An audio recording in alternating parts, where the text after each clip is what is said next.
स्तूप, इसका निर्माण किसने करवाया था? अशोक ने करवाया था। वर्तमान का ढांचा है वो किस में बना हुआ है? गुप्त काल में है। कौन से स्टेट में है ये? यूपी में है। कौन से शहर में है? सारनाथ में है। किस चीज से बना हुआ है? ईंटों से बना हुआ है। इसमें मेदी है क्या?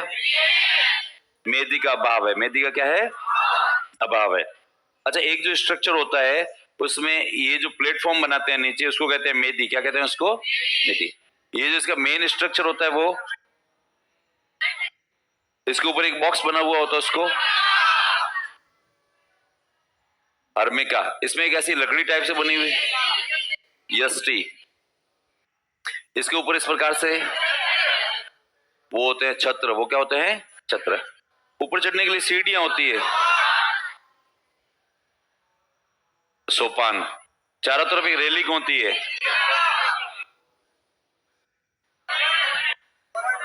गेट होता है, तोरण। चारों तरफ चक्कर लगाने के लिए थोड़ा सा स्पेस होता है, परिक्रमा पथ। क्या बोलते हैं उसको? परिक्रमा पथ। तो ये एक साधारण स्तूप के क्या है? फीचर्स है। अच्छा, मतलब उद्देश्य का स्तूप का एक उदाहरण बताओ।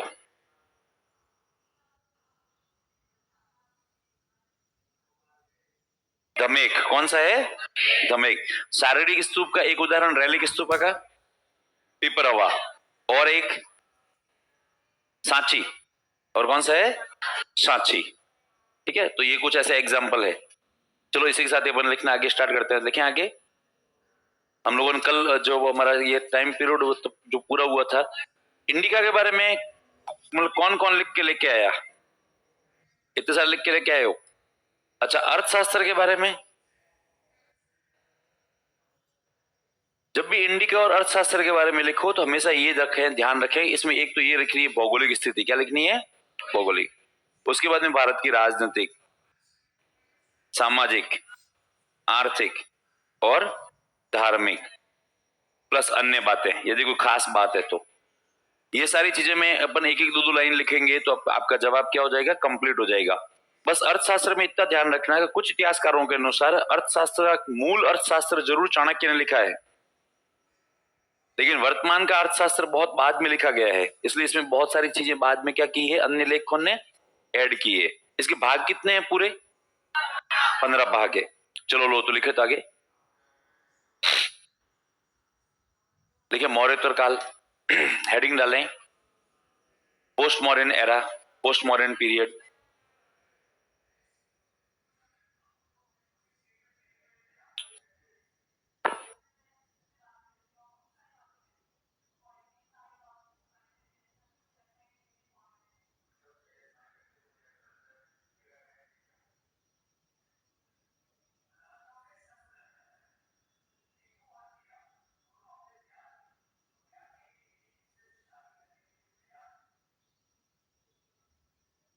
मौर्योत्तर काल, पोस्ट मॉडर्न एरा।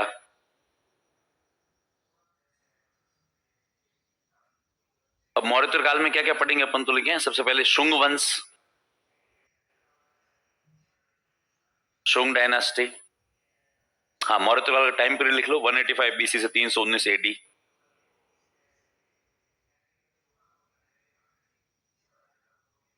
एक सौ पिचासी से लेकर 319 एडी। फिर लिखें शुंग वंश, शुंग डायनास्टी। उसके बाद में लिखें कण्व वंश, कण्व डायनास्टी।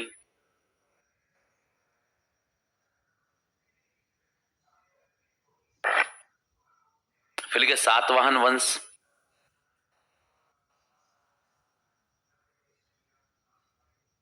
सातवाहन डायनास्टी। फिर लिखे इंडो ग्रीक,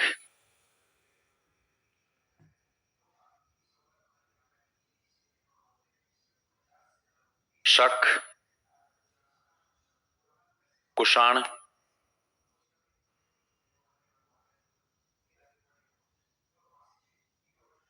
शक, कुषाण,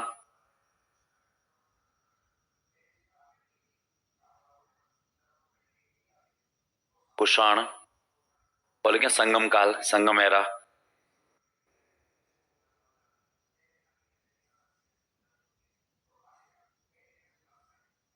शक, कुषाण और संगम एरा, संगम काल। संगम काल में लिखे 3 वंश पढ़ेंगे संगम में, चेर, चोल और पांड्य।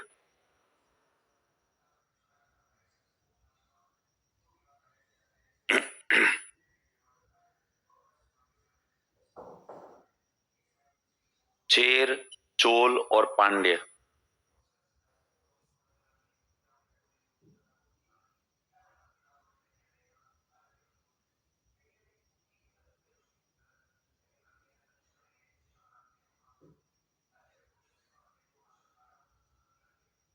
चेर, चोल और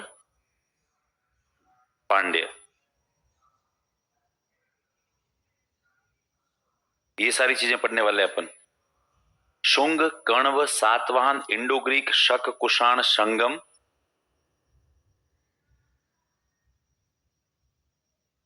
चेर, चोल और पांड्य। देखिए उसके बाद में शुंग वंश,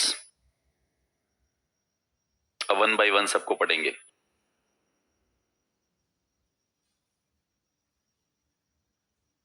शुंग वंश,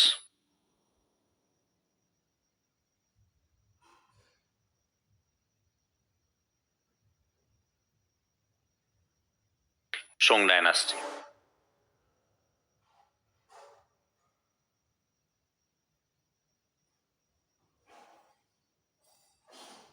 लेकिन 185 से लेकर 75 बीसी,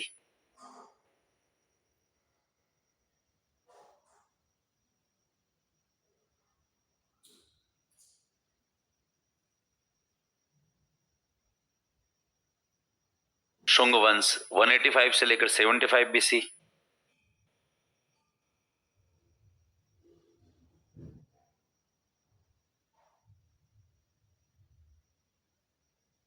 वन 185 से लेकर 75 बीसी। देखिए पुष्यमित्र शुंग,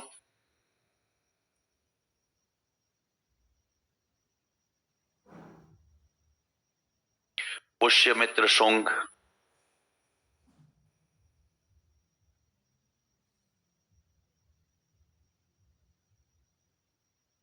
पुष्यमित्र शुंग। देखिए संस्थापक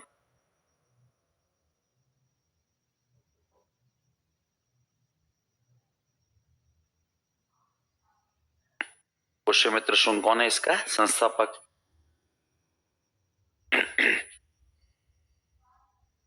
शुंग संस्थापक। देखिए यह अंतिम मौर्य शासक बृहदर्थ का सेनापति था। He was the commander of last Mauryan ruler Brihadrath.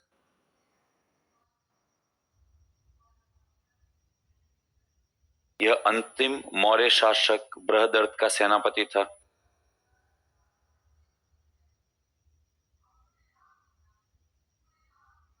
यह अंतिम मौर्य शासक बृहदर्थ का सेनापति था।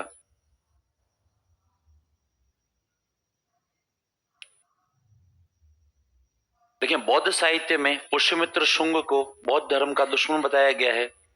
According to Buddhist literature he was an enemy of Buddhism.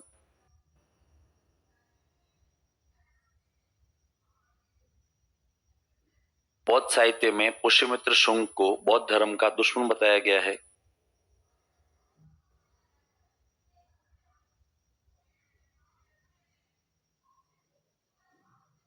According to Buddhist literature, he was an enemy of Buddhism.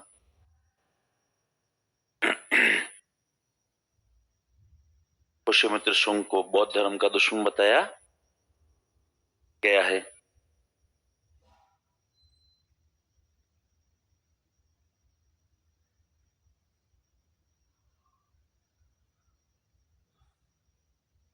बौद्ध धर्म का दुश्मन बताया गया है। लेकिन बौद्ध साहित्य के अनुसार पुष्यमित्र ने 84,000 स्तूपों को तोड़वा दिया। According to Buddhist literature he destroyed 84,000 stupas. बौद्ध साहित्य के अनुसार उसने या पुष्यमित्र ने 84,000 स्तूपों को तोड़वा दिया। According to Buddhist literature he destroyed 84,000 stupas. बौद्ध साहित्य के अनुसार पुष्यमित्र ने 84,000 स्तूपों को नष्ट करवा दिया या तोड़वा दिया।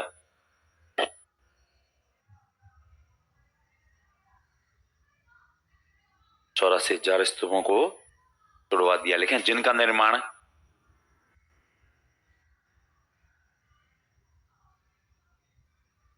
विच वर बिल्ड बाय, जिनका निर्माण, आगे खाली स्पेस में आप अपने हिसाब से नाम लिख लो, अशोक ने, जिनका निर्माण अशोक ने करवाया था।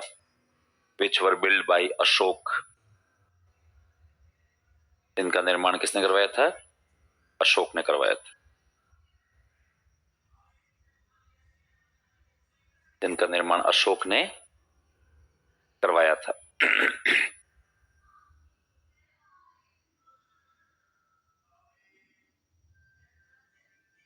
तो इसने पाटलिपुत्र के कुकटारा या कुकटाराम विहार को तोड़ने का असफल प्रयास किया। He tried to destroy कुकटारा या कुकटाराम विहार।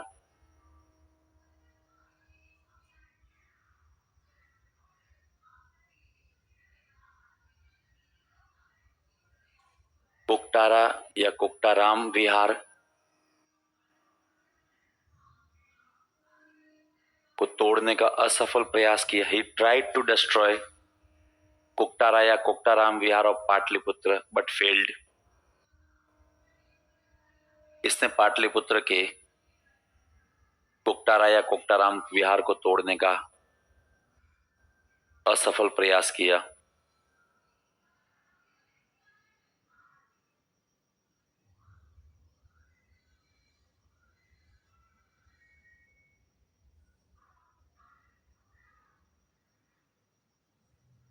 तो तोड़ने का असफल प्रयास किया। ठीक है, इसने विदर्भ के शासक यज्ञसेन को पराजित किया था। He defeated Vidarbha king Yajnasena. इसने विदर्भ के शासक यज्ञसेन को पराजित किया था।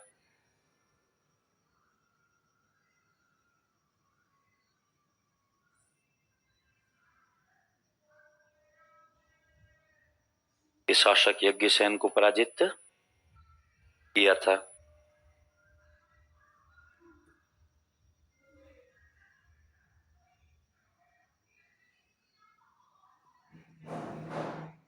विदर्भ के शासक यज्ञसेन को पराजित किया था। लेकिन इसने ब्राह्मण धर्म को संरक्षण प्रदान किया। He patronized the Brahmin religion.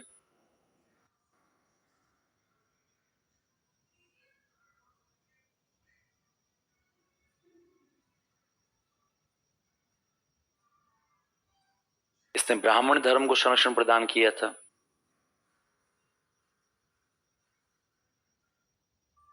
He patronized the Brahmin religion. इसने ब्राह्मण धर्म को संरक्षण प्रदान किया था। लेकिन इसने 2 अश्वमेध का आयोजन करवाया। He organized 2 अश्वमेध।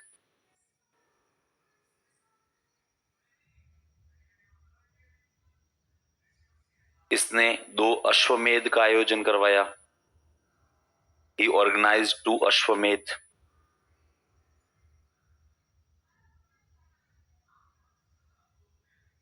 इसने 2 अश्वमेध का आयोजन करवाया। He organized 2 अश्वमेध। 2 अश्वमेध।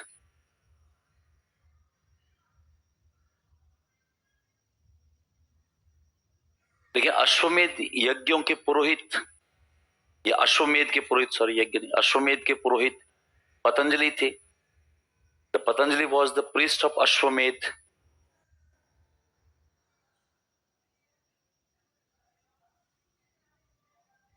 Patanjali was the priest of Ashvamedha या दीज अश्वमेध। इन अश्वमेध के पुरोहित पतंजलि थे। Patanjali was the priest of these अश्वमेध।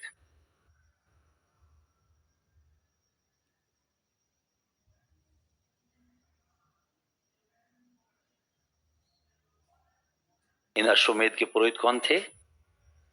पतंजलि। देखिए पतंजलि की किताबें या पुस्तकें, द बुक्स ऑफ पतंजलि।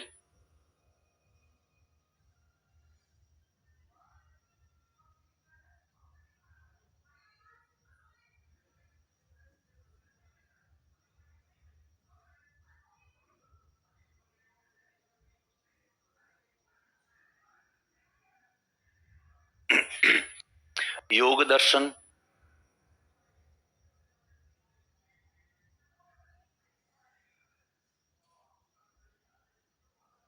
योग दर्शन,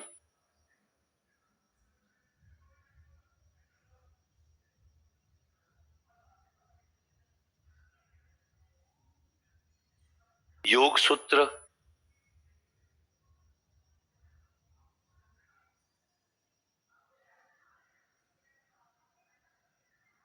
योग सूत्र लिखें।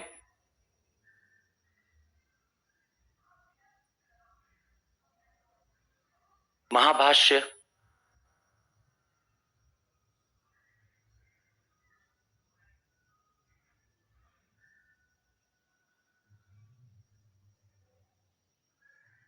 Mahabhashya,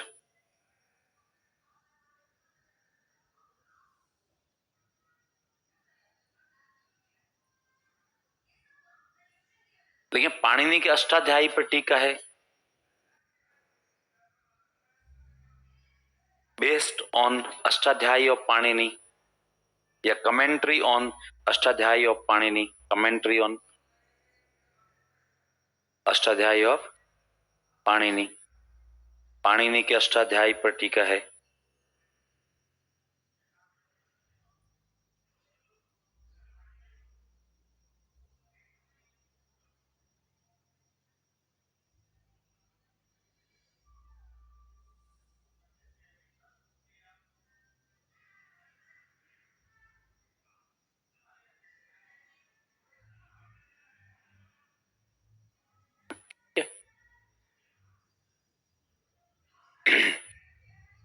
commentary on Ashtadhyayi of Panini.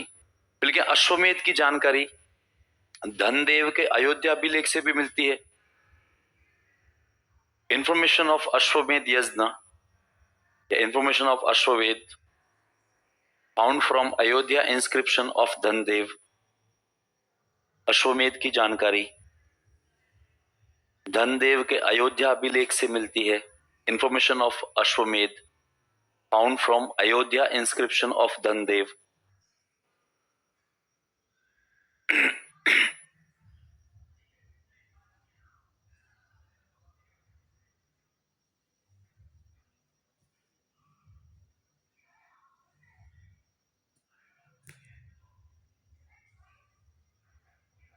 अश्वमेध की जानकारी धनदेव अयोध्या अभिलेख से भी अयोध्या अभिलेख से मिलती है। लेकिन इसके शासन के समय इंडो ग्रीक या यवनों ने भारत पर आक्रमण किया। During his reign, Indo Greek invaded India. इसके शासन में इंडो ग्रीक / यवनों ने भारत पर आक्रमण किया। During his reign, Indo Greek invaded India. Indo Greek या यवनों ने भारत पर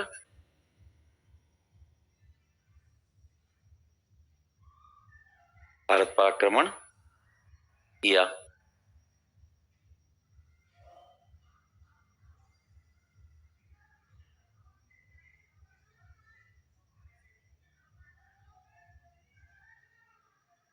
देखिए पुष्यमित्र शुंग के पोते तथा अग्निमित्र शुंग के पुत्र वसुमित्र ने इंडो ग्रीक को पराजित किया। Vasumitra, grandson of Pushyamitra Shunga and son of Agnimitra, defeated Greeks. Pushyamitra Shunga के पोते तथा अग्निमित्र शुंग के पुत्र अग्निमित्र शुंग के पुत्र वसुमित्र ने यवनों को पराजित किया। वसुमित्र ने यवनों को पराजित किया।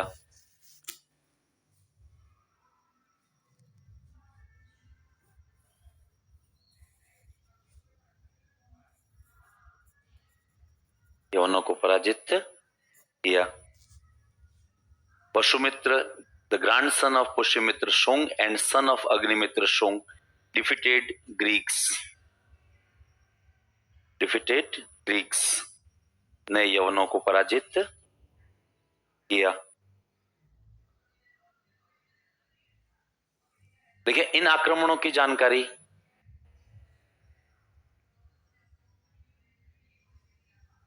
कालिदास जी की पुस्तक या कालिदास की मालवी का Agnimitra, information of Indo Greek invasion found from, यवन आक्रमण की जानकारी या इन आक्रमणों की जानकारी, यवन आक्रमणों की जानकारी कालिदास जी की मालवी का अग्निमित्र,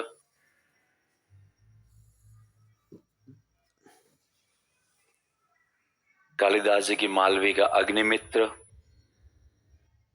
पतंजलि के महाभाष्य,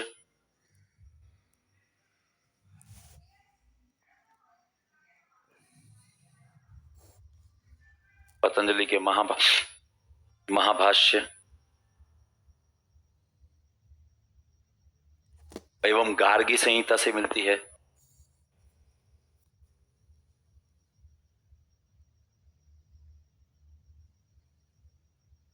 एवं गार्गी संहिता से मिलती है।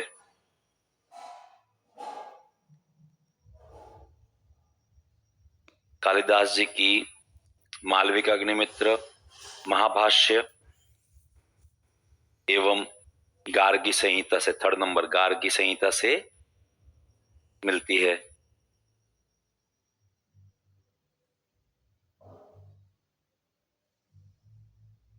किसके? गार्गी संहिता के राइटर के बारे में कोई स्पष्ट जानकारी नहीं है। कुछ लोग कहते हैं इसमें गार्गी का दिया हुआ ज्योतिष ज्यादा है, बाकी ओवरऑल ज्योतिष है, कंपाइलेशन है, गार्गी संहिता से मिलती है। तो बस ये पुष्यमित्र शुंग के बारे में अपने को इतना याद रखना है, मेन बातें इतनी है। ठीक है, अब अपन इसको एक बार लिख लिया सबने, जब अब गार्गी संहिता से मिलती है। तब तो ओवरऑल बात करें कि शुंग वंश का संस्थापक है, वो है पुष्यमित्र शुंग। अब ये अंतिम मौर्य शासक बृहदर्थ का क्या था? ये सेनापति था। और इसने, है ना, पुष्यमित्र शुंग ने एक बंद कमरे में अंतिम मौर्य शासक बृहदर्थ की हत्या कर दी। ये बात सत्य है। सेना के निरीक्षण के समय पूरी सेना के आगे खुलेआम इसने बृहदर्थ को क्या कर दिया? मार दिया। ताकि ये चाहता था कि कोई भी सैनिक के दिमाग में कोई प्रश्न नहीं रहे। एक क्या होता है, एक बंद कमरे में हॉल में आप हत्या करो तो बाद में सारे सैनिक कह सकते हैं कि उसने डरपोकों की तरह ये कार्य किया, वरना पूरी सेना के सामने मार दिया। ये ओपनली पूरी आर्मी को चैलेंज था कि लो साहब मैंने इसको मार दिया, अब तुम्हें जो करना है वो कर लो। और पूरी सेना की हिम्मत भी नहीं हुई, क्योंकि हर सैनिक को शायद तो यही लगा हो सकता है हम में से आधे लोग इसके फेवर में हो, और यदि हम लोगों ने इसका विरोध किया तो हाथों हाथ यहाँ पर हमारे बीच में क्या हो जाएगी? लड़ाई हो जाएगी। इसलिए सारे सैनिक चुपचाप खड़े रहे। एक सैनिक आगे बढ़ता है और वो कहता है हमारे नए सम्राट है, उसका नाम पुष्यमित्र शुंग है। और ये सारी जानकारी हमें कौन देता है? बाणभट्ट। और बाणभट्ट की किताब कौन सी है? हर्षचरित। तो वो हर्षचरित में ये बाणभट्ट लिखता है कि पूरी सेना के सामने, सेना के निरीक्षण के समय इसने एकदम से बृहदर्थ को साफ साफ कहा तू योग्य व्यक्ति नहीं है और तेरा शासन में रहना उचित नहीं है, और ऐसा करके उसकी हत्या कर दी। अब ये योग्य व्यक्ति क्यों नहीं था? इसके पीछे कारण थे यवन। क्या थे ये? यवन। कि व्यक्ति के माध्यम से, उसका नाम है अलेक्जेंडर, जो है ना, जिसको अपन लोग कहते हैं सिकंदर। सिकंदर यहां से वापस चला गया, लेकिन अपने एक सेनापति छोड़ के गया, उसका नाम था सेल्यूकस निकेटर। सेल्यूकस निकेटर यहाँ पर सेनापति के रूप में काम किया, लेकिन जैसे उसके पास में खबर आई कि अलेक्जेंडर या सिकंदर मर गया है, तो फिर सेल्यूकस निकेटर ने अपने आप को यहाँ पे स्वतंत्र शासक क्या है घोषित कर दिया। उसी सेल्यूकस निकेटर को हराया बाद में चंद्रगुप्त मौर्य ने। और चंद्रगुप्त मौर्य ने हारने के बाद में सेल्यूकस निकेटर अपने अधिकांश लोगों को लेकर यहाँ से वापस चला गया, लेकिन फिर भी सारे वापस नहीं गए थे, बहुत सारे यहीं पर रह गए थे। और वो बहुत सारे यहाँ पर रहे, उनके सबके वैवाहिक संबंध भारतीयों के साथ में हुए। और जब भारतीयों के साथ में हुए तो उनसे जो उनके बेटे और बेटियां उत्पन्न हुए, उनको अब ना तो अपन इंडियन कह पा रहे हैं और ना ही उनको ग्रीक कह रहे हैं, इसलिए उनको नाम मिला एक नया, इंडो ग्रीक। और वो इंडो ग्रीक यहीं पर रह रहे हैं। अब इंडो ग्रीक क्या कर रहे हैं? यहाँ पे नौकरियां कर रहे हैं। तो जब तक मौर्य वंश पावरफुल था तब तक इंडो ग्रीक ने कभी वापस सिर उठाने की जरूरत नहीं की। लेकिन अशोक की मौत के बाद में मौर्य जैसे कमजोर होने लगे, तो ये इंडो ग्रीक अब वापस पावर में आना चाहते थे, और धीरे धीरे उन्होंने अपनी यूनिटी करना क्या कर दिया था? वापस आरंभ कर दिया था और ये बृहदर्थ के समय ज्यादा पावरफुल हो गए थे और इन्होंने अब पाटलिपुत्र पर आक्रमण करने का प्रयास किया। जो लास्ट क्लासों में हम लोगों ने देखा है कि जो चंद्रगुप्त मौर्य का साम्राज्य था वो यहां से लेकर यहां तक फैला हुआ था, ऐसा देखा था हम लोगों ने मैप में। उसके बाद बिंदुसार के समय जो इनका साम्राज्य था वो है ना साउथ इंडिया में फैल गया और वो साउथ इंडिया में यहां तक फैल गया था। और जो अशोक मौर्य का साम्राज्य था, अशोक मौर्य किसको खा गया? कलिंग को खा गया। और इस प्रकार से अशोक मौर्य का साम्राज्य यहां से लेकर यहां तक और यहां से लेकर यहां तक पूरा था। लेकिन अशोक मौर्य की मृत्यु के बाद में धीरे धीरे मौर्य साम्राज्य टूटने लग गया और ये सारे क्षेत्र आजाद होने लग गए, इंडिपेंडेंट होने लग गए। अभी जैसे धीरे धीरे इंडिपेंडेंट हो रहे थे तो मौर्य साम्राज्य छोटा होता गया और छोटा होते होते लास्ट में बृहदर्थ की मृत्यु हुई, तब तक मौर्य साम्राज्य के इतना सा बचा था। बाकी सारे एरिया इनके हाथ से क्या हो गए थे? निकल चुके थे। अब जब निकल चुके थे तो यहां पर राइज हुआ वो थे इंडो ग्रीक यवन। इंडो ग्रीक मूल रूप से जो बसे हुए भी यहीं थे। यहां पर इंडो ग्रीक का राइज होगा, इंडो ग्रीक यहां पे राइज करने के बाद में इस पूरे क्षेत्र पर अधिकार कर लेंगे और अधिकार करने के बाद में इन्होंने एक और ब्रांच बना दी अपनी जिसका नाम था तक्षशिला। एक इनकी ब्रांच थी पहले से जिसका नाम था सागला, अपने यहां पर इसको कहते हैं साकल। अब इनकी दो दो शाखाएं हो गई और दो शाखाएं मिलकर अब ये बार बार अटैक कर रहे हैं इधर उधर। और अब इनकी हिम्मत इतनी ज्यादा बढ़ गई थी कि ये डायरेक्ट कपिल वस्तु को सॉरी पाटलिपुत्र को टारगेट कर रहे हैं, पाटलिपुत्र पे आक्रमण करने का प्रयास कर रहे हैं। जब अपन राजस्थान की हिस्ट्री पढ़ेंगे तब अपन कहेंगे कि इंडो ग्रीक ने माध्यमिका पर मतलब आक्रमण किए। माध्यमिका कहते हैं चित्तौड़, क्या कहते हैं? चित्तौड़। तो ये यहाँ पर आक्रमण कर रहे हैं। अब ये धीरे धीरे इंडो ग्रीक पावरफुल होते जा रहे हैं, इधर ये जो वो मौर्य लगातार क्या होते जा रहे हैं? कमजोर होते जा रहे हैं। मौर्यों की कमजोरी का फायदा उठाता है शोंग, पुष्यमित्र शोंग, और वो इसकी हत्या कर देता है। और हत्या करने के बाद में अब लोगों ने उसका समर्थन भी किया। लोगों को लगा चलो ये हो सकता है मैं यवनों से बचाएगा। अब इसने क्या किया? अब खैर वो तो एक अलग बात है, मतलब यवन वाली बात अपन दोबारा करेंगे। बौद्ध साहित्य कहता है पुष्यमित्र शुंग बौद्ध धर्म का क्या है? दुश्मन है। क्यों? इसने उन 84,000 स्तूपों को नष्ट कर दिया या तोड़ दिया जिनका निर्माण अशोक मौर्य ने कहा। और मैंने पहले भी कहा था बौद्ध झूठ बोलने में माहिर है। बौद्धों ने पहले कहा अशोक ने सिंहासन प्राप्त करने के लिए 99 भाइयों क्या कर दी? हत्या कर दी। फिर यहां पर कह रहे हैं कि बौद्ध धर्म का दुश्मन है, 84,000 स्तूपों को तोड़ दिया। फिर कह रहे हैं कि इसने पाटलिपुत्र कुक्टाराम या कुक्टाराम विहार को तोड़ने का असफल प्रयास किया। ठीक है, इसके पीछे कारण ये था कि एक्चुअली पुष्यमित्र शुंग ने कौन से धर्म को संरक्षण दिया था? ब्राह्मण धर्म को। ब्राह्मण धर्म को अपन वर्तमान में कौन सा धर्म कहते हैं? हिंदू धर्म कहते हैं। तो बौद्ध बस इसी वजह से नाराज थे। जिन जिन लोगों ने बौद्धों का सहयोग नहीं किया और हिंदू धर्म को संरक्षण दिया, बौद्धों ने उनके खिलाफ अपने साहित्य में दिल खोलकर जहर उगलाए। दिल खोलकर क्या क्या है? जहर उगलाए। मिडिवल हिस्ट्री हो गई आप लोगों के। जब यहाँ पर मोहम्मद बिन कासिम का आक्रमण होता है 712 एडी में, तो वो सिंध में बौद्धों ने उसकी क्या की थी? सहायता की थी। और बौद्धों की सहायता मतलब बौद्धों ने सहायता किस लिए करी थी? क्योंकि दाहिर का शासन था। दाहिर के पापा का नाम था चच, और चच ने ब्राह्मण धर्म को संरक्षण दिया हुआ था। ठीक है, जबकि चच किसी का विरोध नहीं कर रहा था, चच केवल ब्राह्मण धर्म को संरक्षण दे रहा था और वो कह रहा था हिंदुओं का उत्थान होना चाहिए। इस बात पर दाहिर भी जो वो ब्राह्मण धर्म का संरक्षण कर रहा था, बहुत इसी वजह से नाराज थे।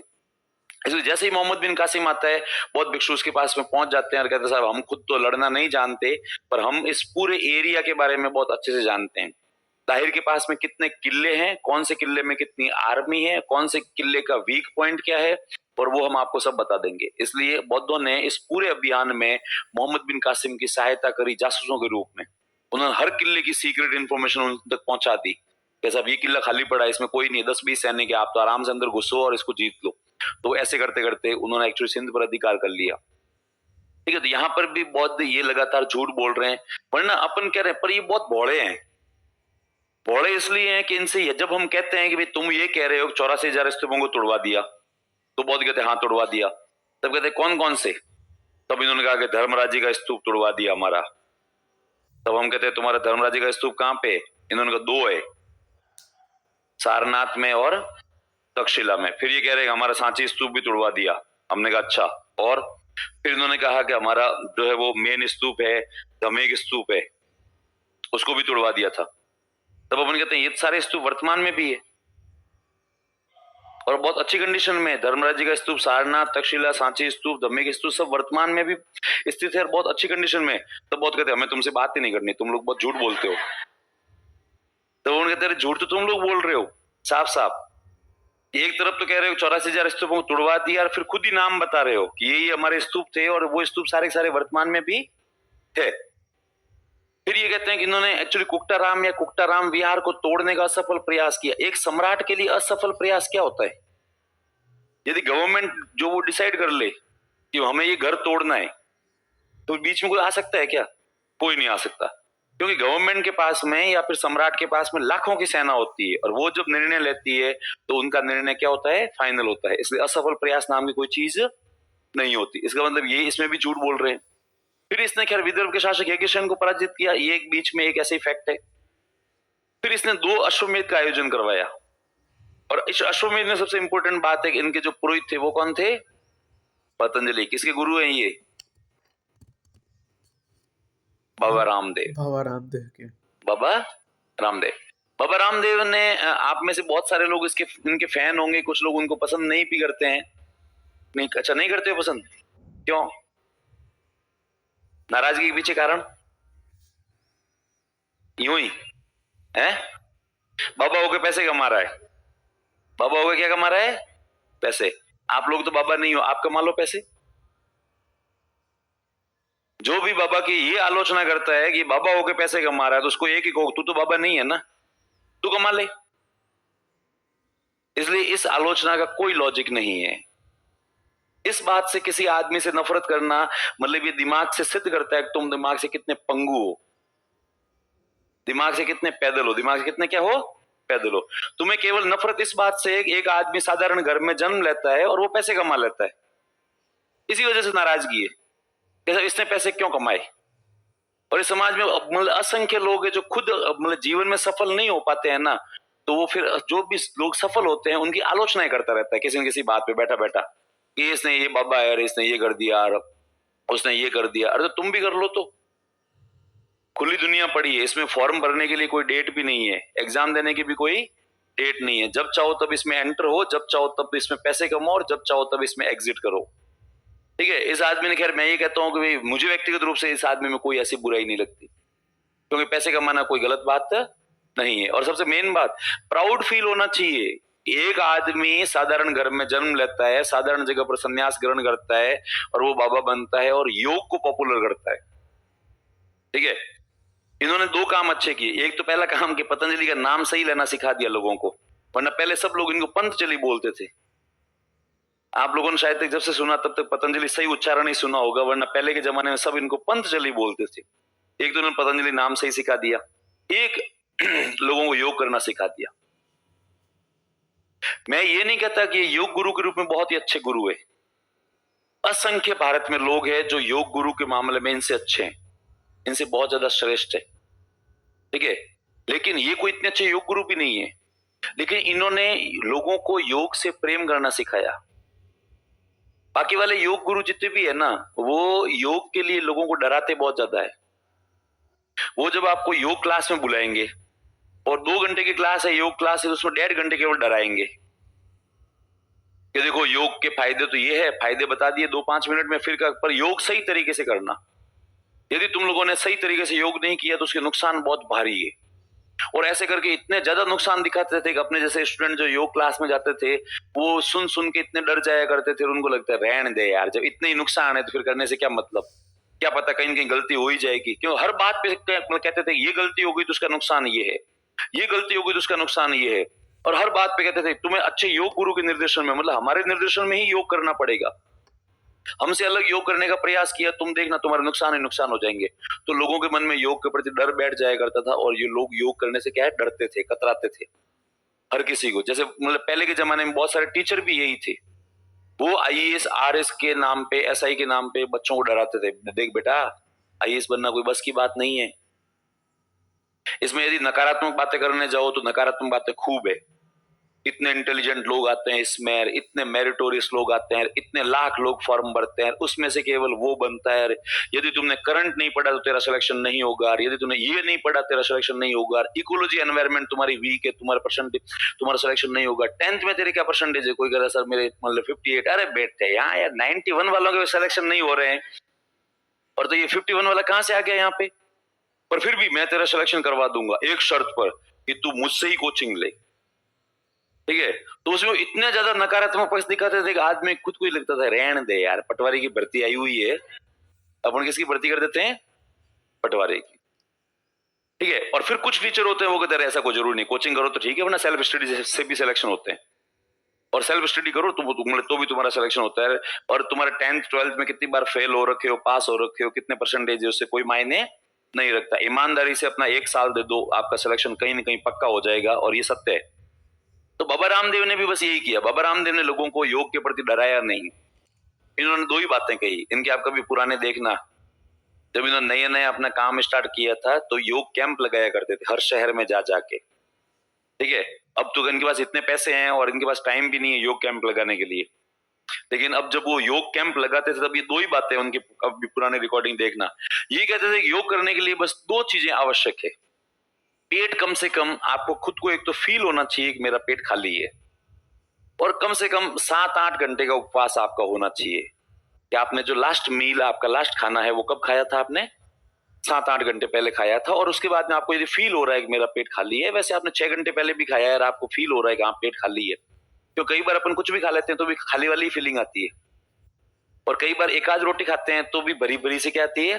फीलिंग आती है। जैसे एक इंटरव्यू में बेचारा सलमान खान कहता है कि मैं एक जमाने में लोग मुझे यूं कहेंगे कि मैं पागल हूं, वरना मैं जिम विम करता था तो मैं 20-25-30 चपातियां खा लिया करता था, और तो भी मेरा वजन बढ़ता नहीं था, और अब तो मेरी स्थिति ये है कि रोटी सूंघ लूं तो ही मेरा वजन क्या हो जाता है? बढ़ जाता है। मतलब आदमी का मेटाबॉलिज्म हर समय में क्या होता है? अलग अलग होता है। तो इन्होंने यही कहा कि बस 7-8 घंटे का उपवास होना चाहिए और खाली पेट की फीलिंग आनी चाहिए। दूसरा, होती कोशिश खुली हवा में योग करें। गार्डन है, खेत है, सबसे बेस्ट है। पर क्योंकि बाबा रामदेव बहुत प्रैक्टिकल आदमी, उनको पता था हर आदमी के पास में खेत नहीं है। अब जयपुर जैसा शहर है, वहां पे आदमी के पास किसके पास खेत है? और कैंप लगा रहे हैं अपन जयपुर में, और फिर जयपुर में कैंप लगा के अपन सबसे पहली शर्त करें खेत होना जरूरी है, तो वो सारे उठ के जरूर बो के बाबा जी हमारे पास खेत नहीं है, जा रहे हैं हम, क्या है? तो बाबा रामदेव ने कहा भाई खेत हो तो अच्छा है, पर चूंकि सबके पास खेत नहीं है, गार्डन हो तो ठीक है। गार्डन भी नहीं है, छत होनी चाहिए, छत पे करो तो ठीक है। पर मतलब बाबा उसमें भी प्रैक्टिकल, बाबा को पता है हर आदमी के पास छत भी नहीं है, लोग फ्लैट में रहते हैं। कहां रहते हैं? फ्लैट में रहते हैं। तो फिर उन्होंने कहा कि यदि आप फ्लैट में रहते हो तो खिड़की खोल दो, और खिड़की खोलकर खिड़की के पास में बैठकर योग, मतलब कुल मिला के उद्देश्य ये है जितना हो सके उतना खुला मौसम क्या है? होना चाहिए। फिर आप योग करो। योग अच्छे से करोगे 100% फायदा होगा, यदि अच्छे से नहीं करोगे तो 80% फायदा होगा।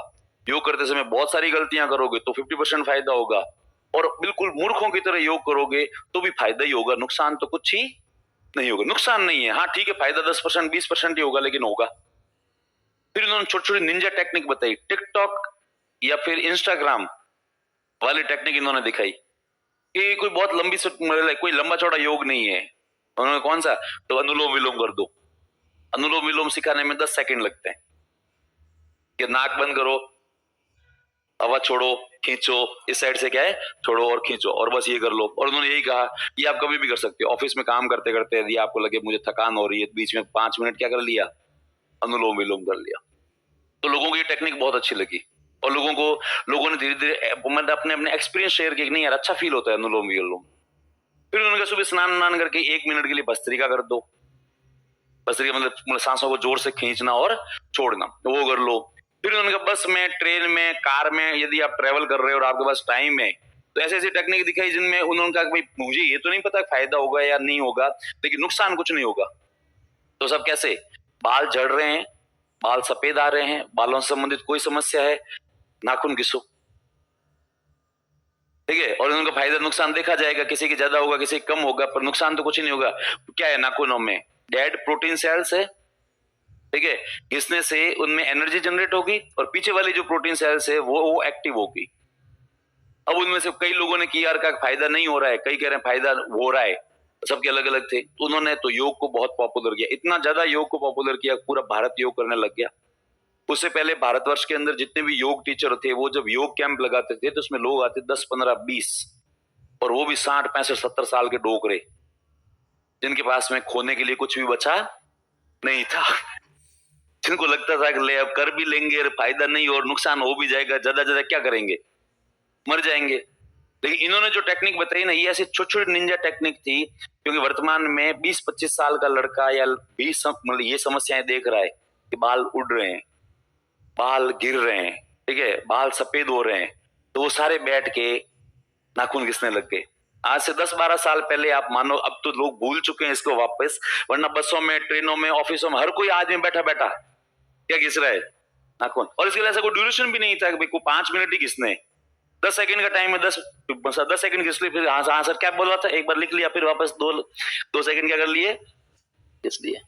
और ऐसे उन्होंने खूब सारे बताए योग, सिंपल सिंपल से।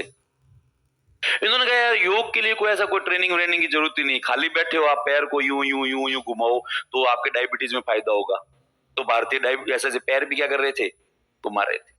फिर देखो इस आदमी ने योग को पॉपुलर किया, और योग को पॉपुलर करके एक फॉर्मूला मतलब पॉपुलर किया, स्वदेशी अपनाओ। और जब स्वदेशी अपनाओ वाली मतलब थीम पीक पर पहुंच गई, ऐसे में उस आदमी ने अपनी कंपनी लॉन्च करी जिसका नाम क्या है, पतंजलि। और वो आदमी एक चीज में आ गया जिसको अपन क्या कहते हैं, व्यापार। और व्यापार में आके इन्होंने पैसे कमा लिए, इसी कारण से लोग इनसे नफरत करते हैं कि साहब इसने पैसे क्यों कमाए। तो आप क्या चाहते हो, जिंदगी भर साइकिल पे घूमे? तो आप लोग खुश रहोगे कि नहीं, हाँ ये सही है, बाबा है और साइकिल पे क्या कर रहा है, घूम रहा है। तो ऐसे असंख्य बाबा लोग साइकिलों पे घूम रहे हैं, आप उनको जानते भी नहीं हो, ठीक है। और इससे तो प्राउड फील होना चाहिए कि कोलगेट का जो एम्पायर कई जनरेशन ने मिलकर खड़ा किया था, बाबा ने अपना टूथपेस्ट लॉन्च किया जिसका नाम था दंत कांति, और दंत कांति ने कोलगेट के, पेप्सोडेंट के और जितने भी टूथपेस्ट आते हैं और भी जो भी नाम के हैं, क्लोजअप वगैरह, उन सब के एम्पायर उखाड़ के फेंक दिए थे। हर कोई व्यक्ति की डिमांड एक ही थी, दंत कांति। कौन है, दंत कांति। फिर हालांकि बाबा से कुछ गलतियां हुई, बाबा गलतियां ये हुई कि बाबा ने क्या किया कि जैसे ही दंत कांति को सफलता मिली तो फिर बाबा ने और कई सारे प्रोडक्ट लॉन्च किए, फिर उसके बाद बाबा ने और कई सारे प्रोडक्ट लॉन्च किए, और फिर बाबा सारे सेक्टर में आ गया। और चूंकि सारे सेक्टर में आया था, एकदम से इंफ्रा डेवलप किया था, तो धीरे धीरे जो क्वालिटी थी वो खराब हो गई, फिर बाबा का वापस क्या आ गया, थोड़ा सा डिक्लाइन आ गया। वरना काम अच्छा ही किया। और देखो बाकी एमएनसीज बनने में जनरेशन लगती है, बाबा ने 2-3 साल के अंदर अपनी कंपनी को मल्टीनेशनल कंपनी बनाया था, और वो बनी हुई है आज भी। अभी भी माना कि उनके प्रोडक्ट्स की डिमांड थोड़ी कम हो गई है, लेकिन अभी भी उनके प्रोडक्ट्स चलते हैं, देखिए। और कई मामलों में अभी भी वो टॉप पर है। उनके द्वारा स्थापित स्कूल्स, उनके द्वारा स्थापित कॉलेजेस, उनके द्वारा स्थापित आश्रम, भीड़ पड़ती है वहां पर। तो खैर हाँ, अरे अनुदा बहुत अच्छा काम करते हैं, तो अपन तो यूं ही मतलब, वही मैं कह रहा हूं ना, नफरत का कारण केवल एक ही है, हैं? नहीं अरे बाकी एक्टिव तो बहुत है, तो आप उनकी उम्र देखो और उम्र देखकर उनकी एक्टिवनेस देखो। इसलिए यदि जीवन में सफल बनना चाहते हो, हमेशा याद रखना, तो सफल लोगों को अपना आदर्श माने, ना कि उनसे नफरत करें। नफरत वही लोग करते हैं जो जीवन में असफल है और उनको 100% भरोसा है कि वो जिंदगी भर असफल ही रहेंगे, वो कभी जिंदगी में सफलता अर्जित नहीं कर सकते। ठीक है, तो खैर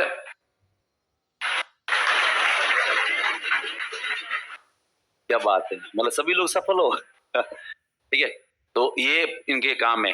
अब जो पतंजलि है, इनके नाम को इन्होंने कैश बहुत किया, तो इनकी एक किताब तो योग दर्शन, क्या है, योग दर्शन। योग दर्शन में इनका दर्शन मिलता है, जो दर्शन अपन पढ़ेंगे बाद में। योग सूत्र में एक चीज लिख लो आगे, इसमें अष्टांग योग मिलता है।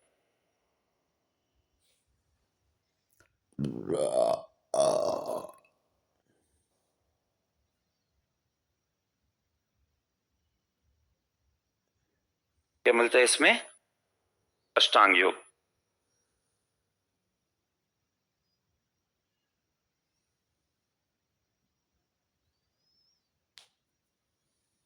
सर हमारे एक पंडित जी पूरे दिन नाखून घिसते हैं फिर भी गंजे हैं। अरे पर उनकी आप देखना, वो उनकी ना चमक बहुत ज्यादा होगी हाथ पे।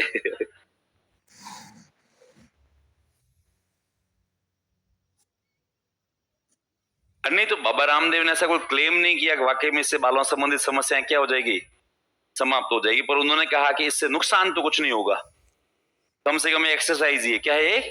एक्सरसाइज ही। बाल अच्छे हो ना हो, आपके हाथों के मसल्स तो अच्छे ही रहेंगे।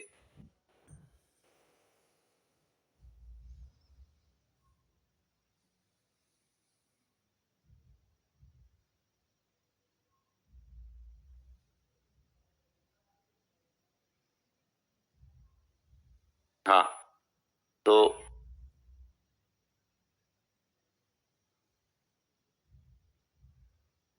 ठीक है, तो ये है, तो इसमें क्या मिलता है? अष्टांग योग। फिर महाभाष्य है वो जो पाणिनि की किताब के ऊपर है। पाणिनि हर जगह गलत लिखा हुआ है, पाणिनि की अष्टाध्यायी पर एक टीका है। क्या है? टीका है। इन अश्वमेध के बारे में जानकारी धनदेव के अयोध्या अभिलेख से भी मिलती है। इसके समय इंडो ग्रीक आक्रमण हुआ, तो इंडो ग्रीक आक्रमण किसने पराजित किया था? पुष्यमित्र शुंग इस समय शासक है, और पुष्यमित्र शुंग का बेटा है जिसका नाम है अग्निमित्र शुंग, ये उसका सेनापति है। तो पुष्यमित्र शुंग के ऊपर जैसे ही आक्रमण होने वाला था, ये जाके अपने बेटे से कहता है अग्निमित्र शुंग से कि बेटा जा और इंडो ग्रीक का सामना कर। अग्निमित्र शुंग के लड़ने का बिल्कुल भी मूड नहीं था, इसलिए इसने अपने बेटे को कहा, जिसका नाम क्या था? वसुमित्र। और वसुमित्र जाता है और वसुमित्र जाकर उनको क्या करता है? पराजित करता है। अब इंडो ग्रीक और इनके बीच में युद्ध हुआ, इसकी जानकारी पहली बात तो मिलती है कालिदास जी की मालविका अग्निमित्र से, कि एक कालिदास जी लेखक है। कालिदास जी क्या है? लेखक है। उनकी कई सारी किताबें हैं, उनमें से उनका एक ड्रामा है, वो है मालविका अग्निमित्र। ये कहानी है एक लड़की की जिसका नाम है मालविका। ये कहानी है एक नायक की जिसका नाम है अग्निमित्र। जब यवनों का आक्रमण हो रहा था, तब पुष्यमित्र शुंग ने अग्निमित्र को आदेश दिया था कि जा और यवनों को पराजित कर। पर यह आदमी लड़ने के बिल्कुल मूड में नहीं था, क्योंकि इसको अभी नया नया प्यार हुआ था। नया नया क्या हुआ था? प्यार हुआ था। आदमी जो नया नया प्यार होता है ना, तब उसको लड़ाई झगड़े नफरत सब बहुत बुरे लगते हैं। उसको लगता है कि चारों तरफ ठंडी ठंडी हवाएं बहे, पत्ते उड़े, फूल उड़े, और सब माहौल अच्छा अच्छा सा होना चाहिए। अच्छा अच्छा सा क्या है? होना चाहिए।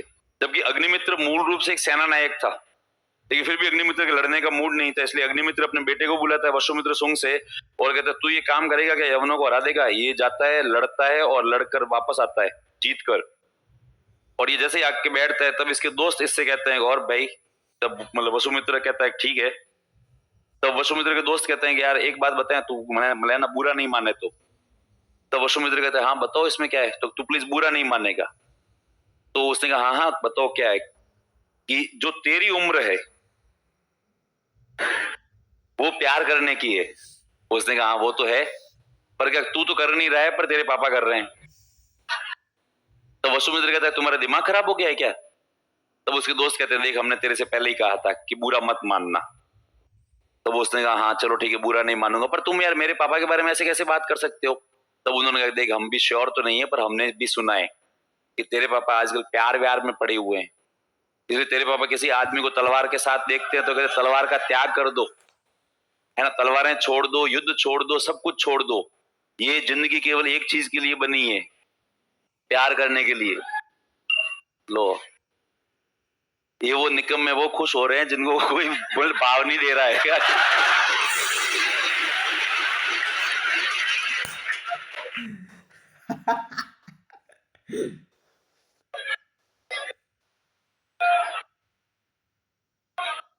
ठीक है। तब इस बात पर वसुमित्र कहता है ऐसी कोई बात नहीं यार, तुम लोग ऐसा ही लगता है। तब का नहीं ऐसा ही है। तो वसुमित्र ऐसा इस पुस्तक में लिखा हुआ, किसमें लिखा हुआ है? मालविका अग्निमित्र। तो ऐसा करके वसुमित्र अपने दोस्तों से कहता है नहीं नहीं ऐसी झूठी अफवाहें होगी यार, ऐसा थोड़ी ना होता है। तब उन्होंने कहा नहीं हमने सुना है भाई कहीं से। तो वसुमित्र कहता है अच्छा सुना है, मतलब क्या सुना है? तो कहते हैं एक कोई वन में है ना, एक कोई रहने वाली कन्या है, नाम तो उसका नहीं पता, लेकिन तेरे पापा को उसके साथ में कोई प्यार वाला चक्कर चल तो रहा है। तो उसने कहा नहीं ऐसी अफवाहें होगी, ऐसे ही लोग उड़ाते रहते हैं। और वैसा करके वसुमित्र जाता है, इतने में अग्निमित्र वसुमित्र के पास आता है और उससे कहता है इधर आ बेटा, तेरे से एक बात करनी है। तब ये जो वसुमित्र जाता है, हाँ पापा बताओ। तब अग्निमित्र कहता है कि बेटा क्या बताऊं। तो वसुमित्र कहता है अरे पापा बता दो तो इसमें क्या है। तो कहते बैठ तू एक बार बात करता हूँ तेरे से। तो फिर जो है वो कालिदास जी इसके बारे में लिखते हैं कि अग्निमित्र एकदम से यही कहता है कि मैं बात कहां से स्टार्ट करूं, मुझे समझ में नहीं आ रहा है। तो वसुमित्र कहते हैं पापा जो भी है बता दो, फटाफट बात खत्म करते हैं। तो कहते देख बेटा जनरली ऐसा होता है कि छोरे अपने पापा के पास में आते हैं और पापा से ये बात करते हैं, यहाँ उल्टा हो रहा है। एक पापा अपने बेटे के पास में आए और बेटे से क्या करना चाह रहे हैं, बात करना चाहते हैं। तब वसुमित्र कहता है देखो पापा यूं बात घुमा घुमा के मत करो, जो मुद्दा है वो फटाफट बोलो ना। तो फिर अग्निमित्र ने कहा बेटा क्या बोलता हूँ तेरे को, बहुत शर्म आ रही। उसने कहा पापा जो है सो बता दो। तो फिर अग्निमित्र ने कहा चल ऐसी बात है सुन, एक छोरी है। ये क्या है। तो मतलब वसुमित्र एकदम से हक्का बक्का हो जाता है, कहता है पापा मतलब क्या बात कर रहे हो आप। उन्होंने कहा हाँ बेटा अब तूने कहा था सीधा पॉइंट पे आओ, सीधा पॉइंट यही है।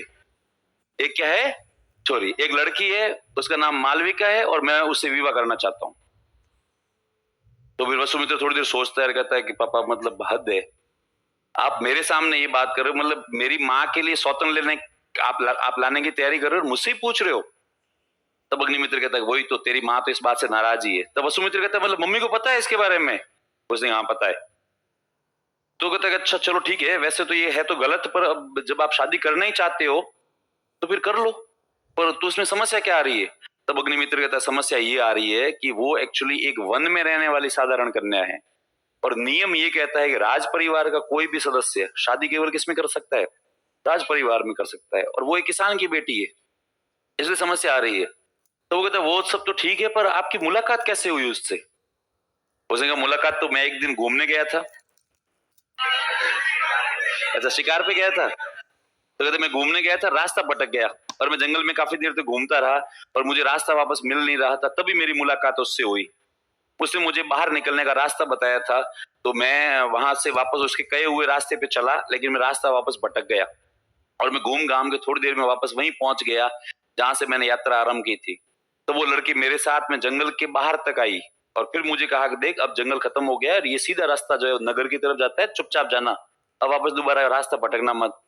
तो कि उसका व्यवहार मेरे प्रति इतना अच्छा था कि मैं घर पे तो आ गया, लेकिन मुझे उसकी याद बार बार आ रही थी। फिर मुझे दिमाग में एक आइडिया आया, एक बात आई कि उसने मेरे को पैदल चल के इतना रास्ता दिखाया, जबकि इसके बदले में मैंने उसको थैंक यू तक नहीं बोला।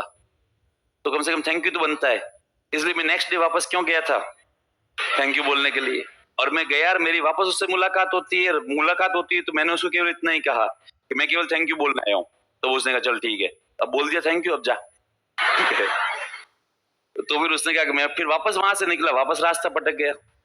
उसने वापस मेरी सहायता करी, वापस मुझे नगर का रास्ता दिखाया, फिर मैं वापस घर पे आया तो मुझे वापस दिमाग में ख्याल बार बार यही आ रहा था, चल थैंक यू तो बोल दिया, पर मैंने उसका नाम नहीं पूछा। इसलिए मैं तीसरी बार वापस वहां पे क्यों गया था, नाम पूछने। और मैंने जाकर उससे पूछा कि भाई तुमने मेरी 2 बार सहायता करी और मैंने तुम्हें धन्यवाद तो बोला, पर मेरी सहायता करने वाले का नाम नहीं जानता मैं, इसलिए तुम्हारा नाम क्या है। तब उसने बताया कि मेरा नाम मालविका है। तो मैंने कहा ठीक है, और फिर मैं वापस घर आ गया और फिर मैंने जब सोने का प्रयास कर रहा था मेरे कानों में बार बार वही आवाज गूंज रही थी, मालविका। इसलिए मैं नेक्स्ट डे वापस गया और वापस मैं जंगल में भटक रहा था, उसको ढूंढ रहा था और अकस्मात वो सामने आई गई। तो फिर उसने मेरी तरफ देखा और वापस कहा तू वापस आ गया और लगता है तू वापस रास्ता भटक गया। तब अग्निमित्र ने कहा कि मैं रास्ता 100% भटक गया हूं और ऐसा भटका हूं कि अब मैं वापस रास्ते पे आना ही नहीं चाहता। तब मालविका कहते अच्छी ठीक है, तो क्या, तो फिर उसने प्रेम का इजहार किया और मैं तुमसे विवाह करना चाहता हूँ। तब मालविका ने कहा तू है ना रहता कहाँ पे। तब उसने कहा मैं नगर में रहता हूँ। तो उसने कहा चल ठीक है, विवाह करना चाहता है मुझसे, तू अच्छा व्यक्ति है, मुझे ऐसा लगता है, तू आके मेरे जो पापा से एक बार अपनी शादी के बारे में बात कर। पर मुझे क्योंकि मैं बहुत एक्साइटेड हूँ। तब उसने कहा विवाह को लेकर, उसने कहा नहीं नगर को देखकर, क्योंकि मतलब है ना तुम्हें पता है। तब अग्निमित्र कहता है क्या, कि मैं नगर में शुरू से जाना चाहती हूँ, क्योंकि नगर में जो तुम्हारा राजा है ना पुष्यमित्र शुंग, उसका बेटा है अग्निमित्र। उसके बारे में कहते हैं बहुत अच्छा नायक है, बहुत अच्छा सेना नायक है और दिखने में भी बहुत अच्छा है, बोलने में बहुत अच्छा है, व्यवहार कुशल बहुत ज्यादा अच्छा है, इसलिए वो एक आइडियल है हमारे लिए, हम जीवन में मेरी हमेशा से इच्छा थी कि एक बार मैं अग्निमित्र को देखूं। तो वो कहता है अच्छा कि अग्निमित्र को देखना तुम्हारी इच्छा है? उसने कहा हाँ। तो कहता है अग्निमित्र, तो अग्निमित्र होता है। अग्निमित्र जब पता नहीं हजारों अच्छे लोग जब जाते हैं तब जाके एक अग्निमित्र क्या होता है, पैदा होता है। इसलिए तू एक काम कर, जाके मेरे पापा से हमारी शादी की बात कर, फिर हमारी शादी होगी, नगर में जाएंगे, पर उससे पहले वादा कर मुझसे कि तू मुझे एक बार अग्निमित्र को दिखाएगा। बोले दूर से ही सही, लेकिन अग्निमित्र क्या करेगा, दिखाएगा। तब अग्निमित्र कहता तू बोला अग्निमित्र को इतनी बड़ी फैन है? उसने कहा तू पूछ ही मत, अग्निमित्र तो क्या है, अग्निमित्र है। तब अग्निमित्र मुस्कुराता है और कहता है कि एक्चुअली तुझे से अग्निमित्र की इतनी बड़ी फैन है, वो अग्निमित्र और कोई नहीं, कौन हो, मैं खुद हूं। तब इतना सुनते ही मालविका एकदम से चुप हो जाती है और कहती है कि मैं तेरे से विवाह नहीं कर सकती। तब अग्निमित्र कहता है कि अभी तो तू कह रही तू अग्निमित्र की फैन है। तब उसने कहा फैन होना अलग बात है और शादी करना क्या है, अलग बात है। आप किसी के फैन होते हो, इसका मतलब ये नहीं है कि आप उसे शादी कर लो। वो आइडियल है, आइडियल का मतलब है उसको एक बार बस देखने की इच्छा थी जीवन में और तेरे को देख लिया, बात खत्म हो गई, अब तो जा सकता है। अग्निमित्र कब पक्का हो जाता है? अग्निमित्र कहता है कि ये मुझे तेरा तरीका समझ में नहीं आया।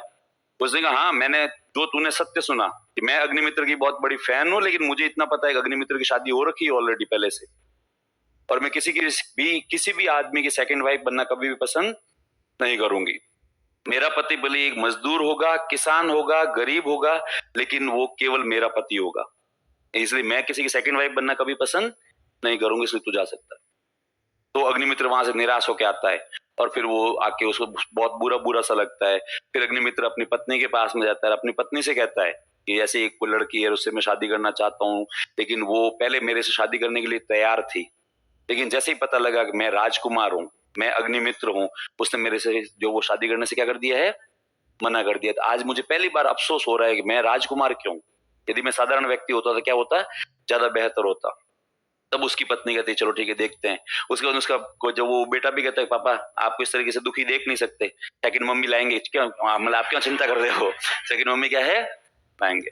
उसके बाद में कहानी आगे बढ़ती है, कुछ सर्कमस्टांसेस मतलब होते हैं और फिर फाइनली मतलब कालिदास जी के सभी नाटकों का एंड हमेशा हैप्पी रहा है, कुछ को छोड़ के। इसका भी हैप्पी एंडिंग होता है। हैप्पी एंडिंग इसलिए होता है क्योंकि लास्ट में कुछ सर्कमस्टांसेस घटित होते हैं, लास्ट में पता लगता है कि मालविका किसी किसान की बेटी नहीं है, वो खुद एक राजकुमारी है। वो खुद क्या है, राजकुमारी है। कि इसका कोई एक सेनापति था, इसके पापा का सेनापति था, उसने इसके पापा के साथ विश्वासघात किया, इसके पापा, इसके माँ, इसका भाई, इसका परिवार सबको क्या कर दिया, मार दिया। और उस समय मालविका बहुत छोटी थी, ठीक है, बहुत छोटी थी। तो इसका एक सेनापति था जो इसके पापा का बहुत ज्यादा वफादार था, वो बाकी वाले परिवार वालों को तो बचा नहीं पाया, लेकिन इस मालविका नामक बच्ची को बचा लिया था।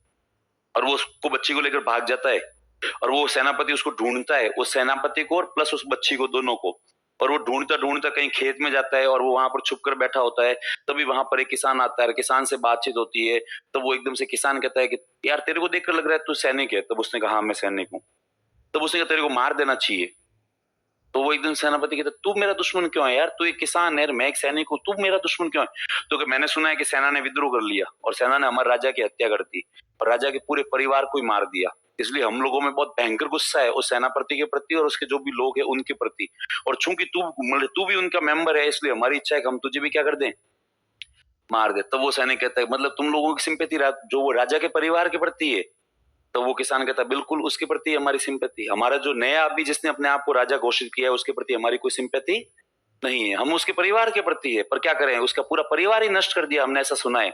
तो वो कहता है उसका पूरा परिवार नष्ट नहीं हुआ, तो उस परिवार का एक इकलौता मेंबर अभी भी जीवित है। और ये मेरे पास में जो बच्ची है, जिसको मैंने थोड़ी देर पहले कहा था मेरी बेटी है, ये मेरी बेटी नहीं है, ये एक्चुअली किसकी बेटी है, राजा की बेटी है। और मैं अभी भी मतलब कटिबद्ध हूं, अभी भी मेरे कसम खाई हुई है कि मैं इसको इसका हक वापस देकर रहूंगा। लेकिन अभी वो लोग मुझे ढूंढ रहे हैं और यदि उन लोगों ने मुझे ढूंढ लिया तो वो मुझे तो मारेंगे ही मारेंगे, लेकिन इस बच्ची को जिंदा नहीं छोड़ेंगे। इसलिए अभी मेरी जो वो जिम्मेवारी है वो इस बच्ची को क्या है, सुरक्षित रखना है। इसलिए क्या मैं तेरे ऊपर ट्रस्ट कर सकता हूँ? क्या तू इस बच्ची को पाल पोस कर बड़ा कर सकता है अपनी बेटी की तरह? पर ये किसी को बताना मत कि ये क्या है, एक राजकुमारी है। तो उसने कहा पक्का, मैं तेरे से वादा करता हूँ, मैं इसको अपनी बेटी की तरह पाल पोस के क्या करूंगा, बड़ा करूंगा। इस बात पर उस किसान ने मालविका को पाल पोस कर बड़ा किया और मालविका जब तक बड़ी हुई तब तक ये वही मान रही थी वो एक्चुअली उस किसान की बेटी है। लेकिन सर्कमस्टांसेस हालात चेंज होते हैं और एक दिन वही सैनिक बहुत सारे लोगों को इकट्ठा करके वापस आता है, किसान से मिलता है। तब वो किसान उससे कहता है बेटी मैं तेरा पिता तो हूं, पर मैं तेरा वो पिता नहीं हूं, जैविक पिता नहीं हूं। मैंने तुझे केवल पाल पोस के क्या किया है, बड़ा किया है। और ये वो व्यक्ति है जो तेरे को बचा के भागा था और अब ये तुझे तेरा वापस हक दिलाने के लिए आया है। अब ये वापस जाएगा और उस सेनापति को जिसने तेरे जो पिता और तेरे पूरे परिवार की हत्या की थी उन सबको मारेगा और तुझे हक दिलाने का क्या करेगा, प्रयास करेगा। ये बात पहुंचती है वसुमित्र तक। तो वसुमित्र ने कहा अच्छा छोटी मम्मी भी राजकुमारी है क्या कहीं की? तो फिर मतलब वसुमित्र अपने सैनिकों को इकट्ठा करता है, वो भी करता है चलो। और फिर ये लोग सारे जाते हैं और वो जो विद्रोही शासक था उसकी हत्या कर देते हैं और मालविका को वापस वहां का क्या सौंपते हैं, शासन सौंपते हैं। और शासन सौंपने के बाद में चूंकि मालविका भी राज परिवार से है तो फिर इन दोनों की शादी हो जाती है और फिर नीचे लिखा हुआ आता है हैप्पी एंडिंग, हैप्पी एंडिंग। ये कालिदास जी का नाटक है मालविका अग्निमित्र, जिसमें मालविका और अग्निमित्र क्या है, कहानी है। फिर पतंजलि का जो महाभाष्य, इसमें भी इस आक्रमण की जानकारी है।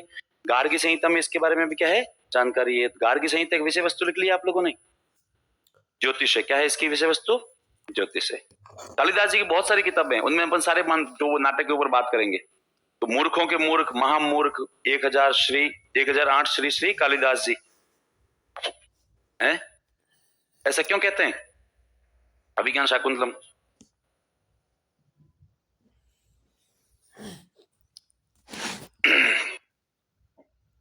हाँ बहुत है। अभिज्ञान शाकुंतलम है, विक्रमोर्वशीयम है, मेघदूत है, ऋतुसंहार है। अभिज्ञान शाकुंतलम इनका सबसे फेमस नाटक है, उसके बारे में अपन बाद में बात करेंगे जैसे जैसे नाम आएगा। सर एक आप लोगों को कुछ प्रश्न है सर, सुंग वंश में सबके नाम के पीछे मित्र क्यों लगते हैं? ये केवल परंपरा है। जैसे वर्तमान में बहुत सारे लोग होते हैं जिनके नाम के पीछे लाल लगता है, किसी के नाम के पीछे कुमार लगता है, वैसे वैसे इनके नाम के पीछे क्या लग रहे हैं सर? इस कहानी पर कोई मूवी नहीं बनी क्या? अब तक तो नहीं बनी।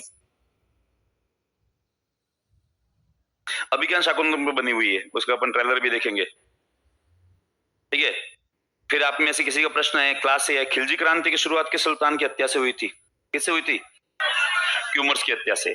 और क्यूमर्स की हत्या करने वाला था जलालुद्दीन खिलजी, ठीक है। फिर सर एसबी नोट्स में लिखा है कि हजारा स्वामी मंदिर का निर्माण देवराय सेकंड ने करवाया, जबकि विठल स्वामी मंदिर का निर्माण कृष्णदेव राय ने करवाया। लेकिन अन्य किताबों में या गूगल पर हजारा स्वामी मंदिर का निर्माण कृष्ण केडीआर द्वारा एवं क्योंकि विठल स्वामी मंदिर का निर्माण देवराय द्वारा करवाया गया। पीवाईक्यू में भी यही है। नहीं देखो, विठल स्वामी मंदिर का निर्माण तो कृष्णदेव राय नहीं करवाया, हजारा स्वामी मंदिर का देवराय सेकंड नहीं करवाया। ये आपको 12th की किताब देखना, उसमें लिखा हुआ मिलेगा। ये जो पुरानी एनसीईआरटी थी उसमें दोनों का निर्माण करता केडीआर को लिखा गया है, जबकि ऐसा नहीं है। सर शनि शिग्नापुर के बारे में बता दो, जहां पर ताले नहीं लगते। अरे अरे सना शिग्नापुर के बारे में मैंने कल कहा था, कोई वहां पे ताले नहीं लगते। अच्छा बताया नहीं था? अरे एक शनि शिग्नापुर एक जो मंदिर है उसके अंदर कहते हैं ये भारतवर्ष के अंदर भगवान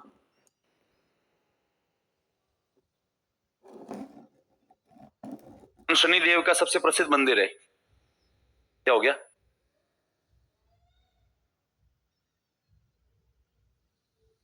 शनि शिग्नापुर आप में से शायद कोई नहीं गया होगा। गया? शनि शिग्नापुर के अंदर कहते हैं कि वो बहुत ही जो वहां पे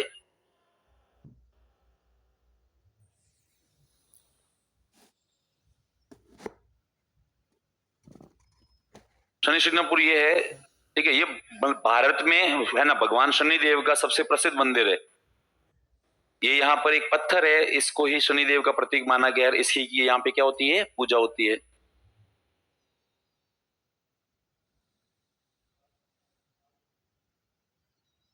इसके बारे में कहते हैं कि ये पत्थर यहाँ पर एक दिन तैरता तैरता आ गया था किसी बाढ़ के अंदर, और बाद में जब लोगों ने इस पत्थर को उठाने का प्रयास किया तो कहते हैं कि ये पत्थर उठा भी नहीं।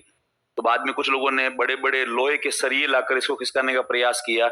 ऐसी धार्मिक मान्यताएं हैं। तो कहते हैं इसमें से खून प्रवाहित हुआ था, तो गांव के लोग डर गए थे और फिर ये डर के चुपचाप बैठ गए थे। फिर कहते गांव के किसी मंदिर को ऐसा, मतलब सॉरी, गांव का कोई एक ऐसा व्यक्ति था जिसके अंदर भगवान शनिदेव सपने में आए थे और कहा था तुम लोग जिसको पत्थर समझ रहे हो वो और कोई नहीं है, वो मेरा ही अंश है, मैं ही हूँ। और कहा कि यदि कोई मामा और भांजा मिलकर संयुक्त रूप से इसको उठाएंगे तो वो इजीली उठ जाएगा। इस बात पर इस पत्थर को वहां से उठाया गया और एक जगह पर स्थापित किया गया और वहां जहां दुकानों को कभी तालों से बंद न किया जाता हो, और सबसे बड़ी बात, वहां के लोगों को ऐसा करना कभी भी असुरक्षित नहीं लगता हो। शायद ऐसी जगह के बारे में आपने किस्से कहानियों में सुना होगा।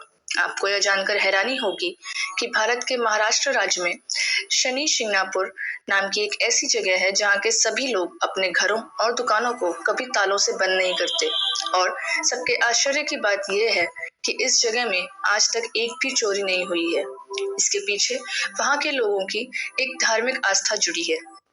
शनि शिंगणापुर के लोगों का मानना है कि इस गांव की रक्षा स्वयं भगवान शनि करते हैं। पौराणिक कथा के अनुसार लगभग 300 साल पहले शिंगणापुर में बहुत तेज बारिश हुई, जिससे वहां बाढ़ आ गई। बारिश और बाढ़ के बाद लोगों को पनास नाला नदी के किनारों में एक शिला दिखाई दी। स्थानीय लोगों ने ऐसा अजीबोगरीब पत्थर पहले कभी नहीं देखा था।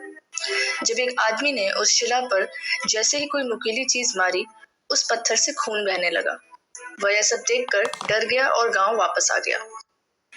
उस रात शनिदेव एक गांव वाले के सपने में आए और कहा कि वह खंड उनकी मूर्ति है। शनिदेव ने आदेश दिया कि उस खंड को गांव में रखा जाना चाहिए, जहां वो विराजमान रहेंगे। उस आदमी ने सभी गांव वालों को यह बात बताई। सभी लोग पनास नाला नदी के पास गए और उस खंड को उठाने के काफी प्रयास किए, लेकिन कोई उसे हिला तक नहीं पाया। शनिदेव उसी व्यक्ति के स्वप्न में दोबारा आए और मूर्ति उठाने का एक मार्ग बताया। उन्होंने कहा कि कोई सगे मामा भांजा उसे उस जगह से उठा सकते हैं। अगले दिन गांव वालों ने वैसा ही किया और उनकी मूर्ति को गांव में स्थापित किया। तब शनिदेव ने गांव वालों को आशीर्वाद दिया और गांव को खतरे से बचाने का वादा किया। मूर्ति को स्थापित करने के बाद वहां के लोगों ने सभी दरवाजे को हटाने का निर्णय लिया, क्योंकि अब भगवान उनकी निगरानी करने के लिए स्वयं मौजूद थे। शनि शिंगणापुर के निवासियों का मानना है कि जो व्यक्ति चोरी करेगा वह अंधा हो जाएगा। यह परंपरा पीढ़ियों तक जारी रही। स्थानीय लोगों के पास अब भी कोई स्थायी दरवाजे नहीं हैं। वे अपने पैसों और गहनों को भी लॉक करके नहीं रखते। उनका विश्वास है कि उनके देवता उन्हें हर दुर्घटना से बचाएंगे। यहाँ तक कि गांव के सार्वजनिक शौचालयों के प्रवेश द्वार पर भी दरवाजे नहीं लगे हैं, सिर्फ पर्दे हैं। अपने इसी अनोखेपन के कारण आज शनि शिंगणापुर पूरे भारत के लोगों का आकर्षण का केंद्र बना हुआ है। यहाँ रोजाना कम से कम 40,000 लोग मंदिर के दर्शन करने और घूमने आते हैं।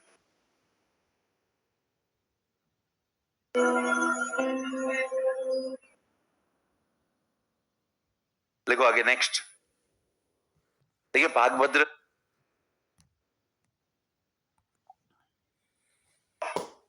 भागभद्र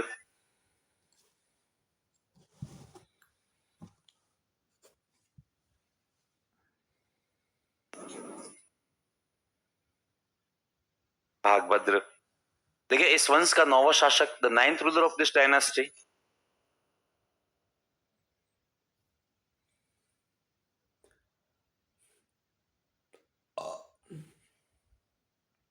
इस वंश का नौवां शासक, the ninth ruler of this dynasty,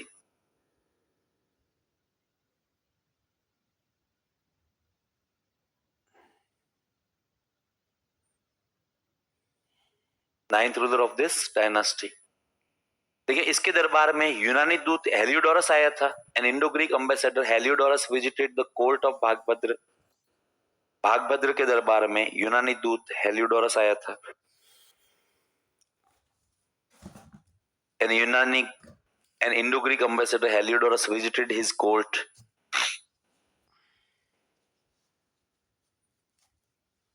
visited his court. इसके दरबार में यूनानी दूत हेलियोडोरस आया था।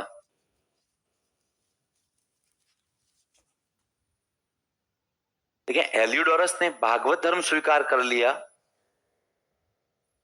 Heliodorus adopted Bhagavata religion.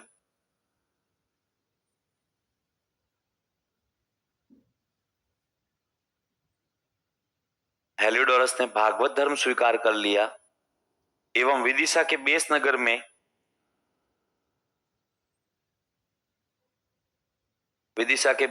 में गरुड़ स्तंभ स्थापित करवाया। Heliodorus adopted Bhagavad religion and established a Garud pillar in base nagar of Vidisha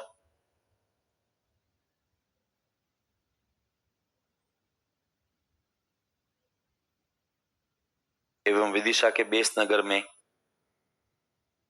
एक गरुड़ स्तंभ स्थापित करवाया।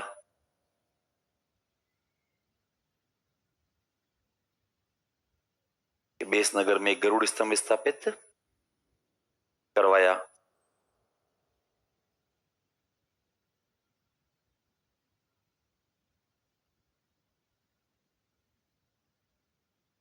गरुड़ स्तंभ स्थापित करवाया।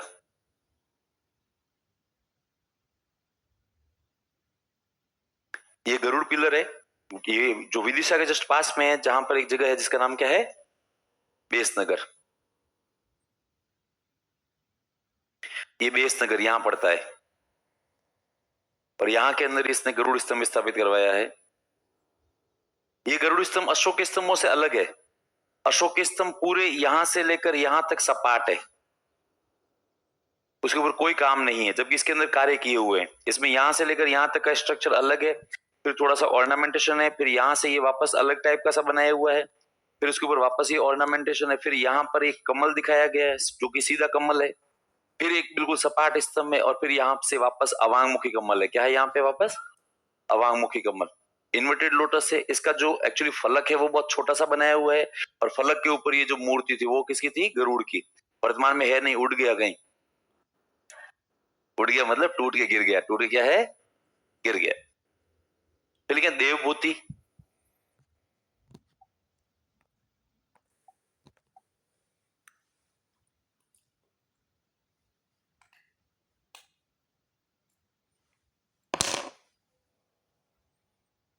देवभूति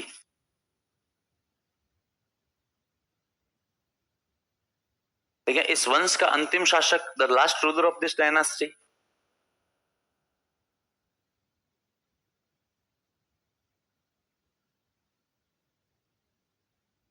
इस वंश का अंतिम शासक, the last ruler of this dynasty, इस वंश का अंतिम शासक। देखिए, वासुदेव कण्व ने इसकी हत्या कर दी थी। Vasudev Kanva killed him.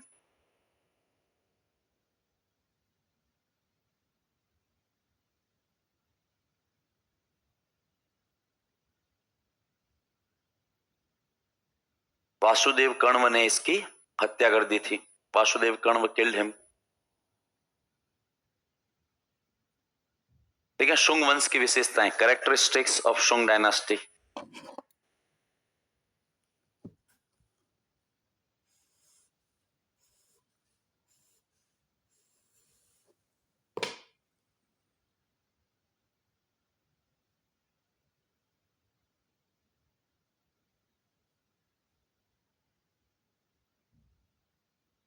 Characteristics of Shunga dynasty. देखिए, पहली राजधानी पाटलिपुत्र और सेकंड नंबर राजधानी विदिशा।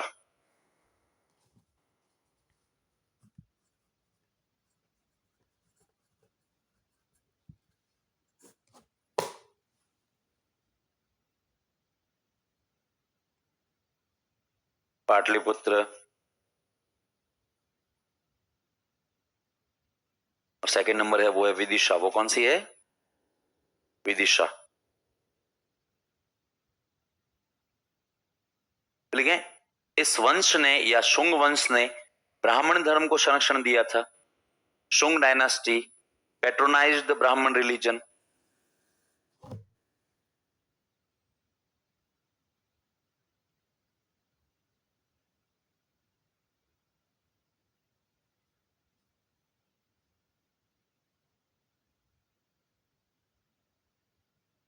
इस वंश ने ब्राह्मण धर्म को संरक्षण दिया था।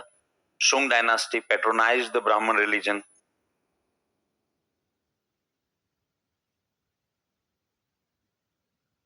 संरक्षण दिया था। लेकिन इस काल में सांची स्तूप का विस्तार हुआ। The Sanchi stupa was expanded during this era. इस काल में सांची स्तूप का विस्तार हुआ।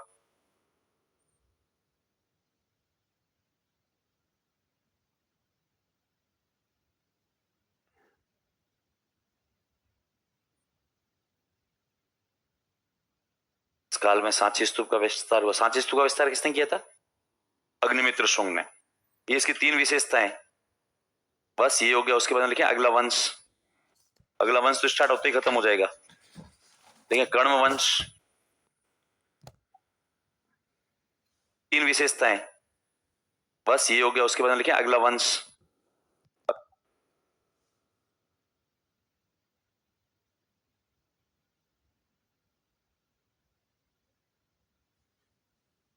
इस काल में सांची स्तूप का विस्तार हुआ। सांची स्तूप का विस्तार किसने किया था? अग्निमित्र शुंग ने। ये इसकी 3 विशेषताएं, बस ये हो गया। उसके बाद लिखे अगला वंश। अगला वंश तो स्टार्ट होते ही खत्म हो जाएगा। देखिए कण्व वंश,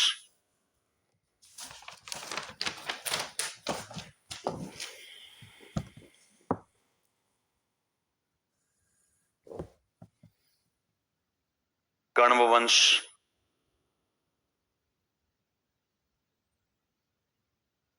कण्व वंश,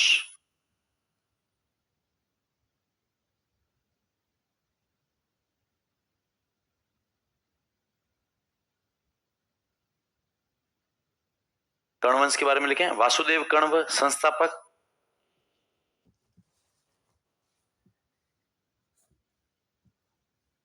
कण्व वंश 75 से लेकर 30 BC, वासुदेव कण्व संस्थापक,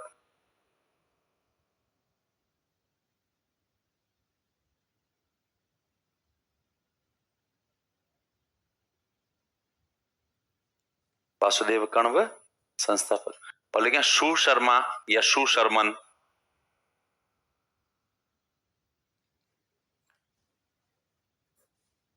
शू शर्मा या शू शर्मन, लेकिन अंतिम शासक, लास्ट रूलर।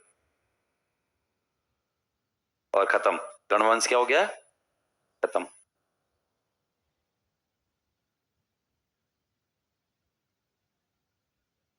वासुदेव कण्व संस्थापक और शू शर्मा या शू शर्मन लास्ट रूलर, अंतिम शासक। अंतिम शासक। पूरे इंडियन हिस्ट्री में सबसे फास्ट यदि कोई टॉपिक खत्म होने वाला है वो कण्व वंश है। वो कौन से हैं? कण्व वंश। अब लोग कहते हैं इसमें प्रश्न कितने बनते हैं? इसमें प्रश्न 3 ही बनते हैं। पहला, कण्व वंश का संस्थापक कौन है? वासुदेव कण्व। ठीक है। दूसरा, अंतिम शासक कौन है? शू शर्मा। ठीक है। और फिर ये कभी कभार वैसे आ जाते हैं कि इनको ऑर्डर वाइज करो कि गुप्त वंश,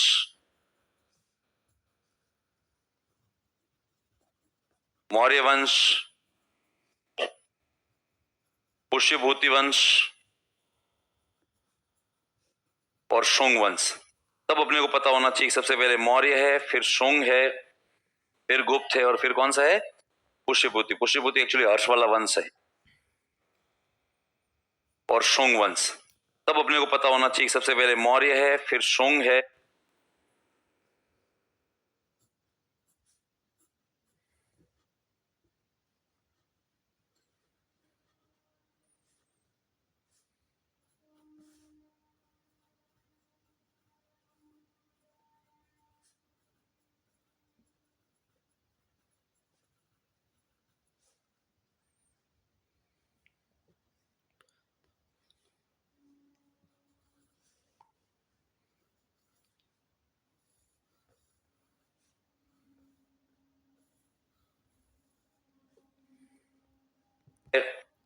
फिर गुप्त है और फिर कौन सा है?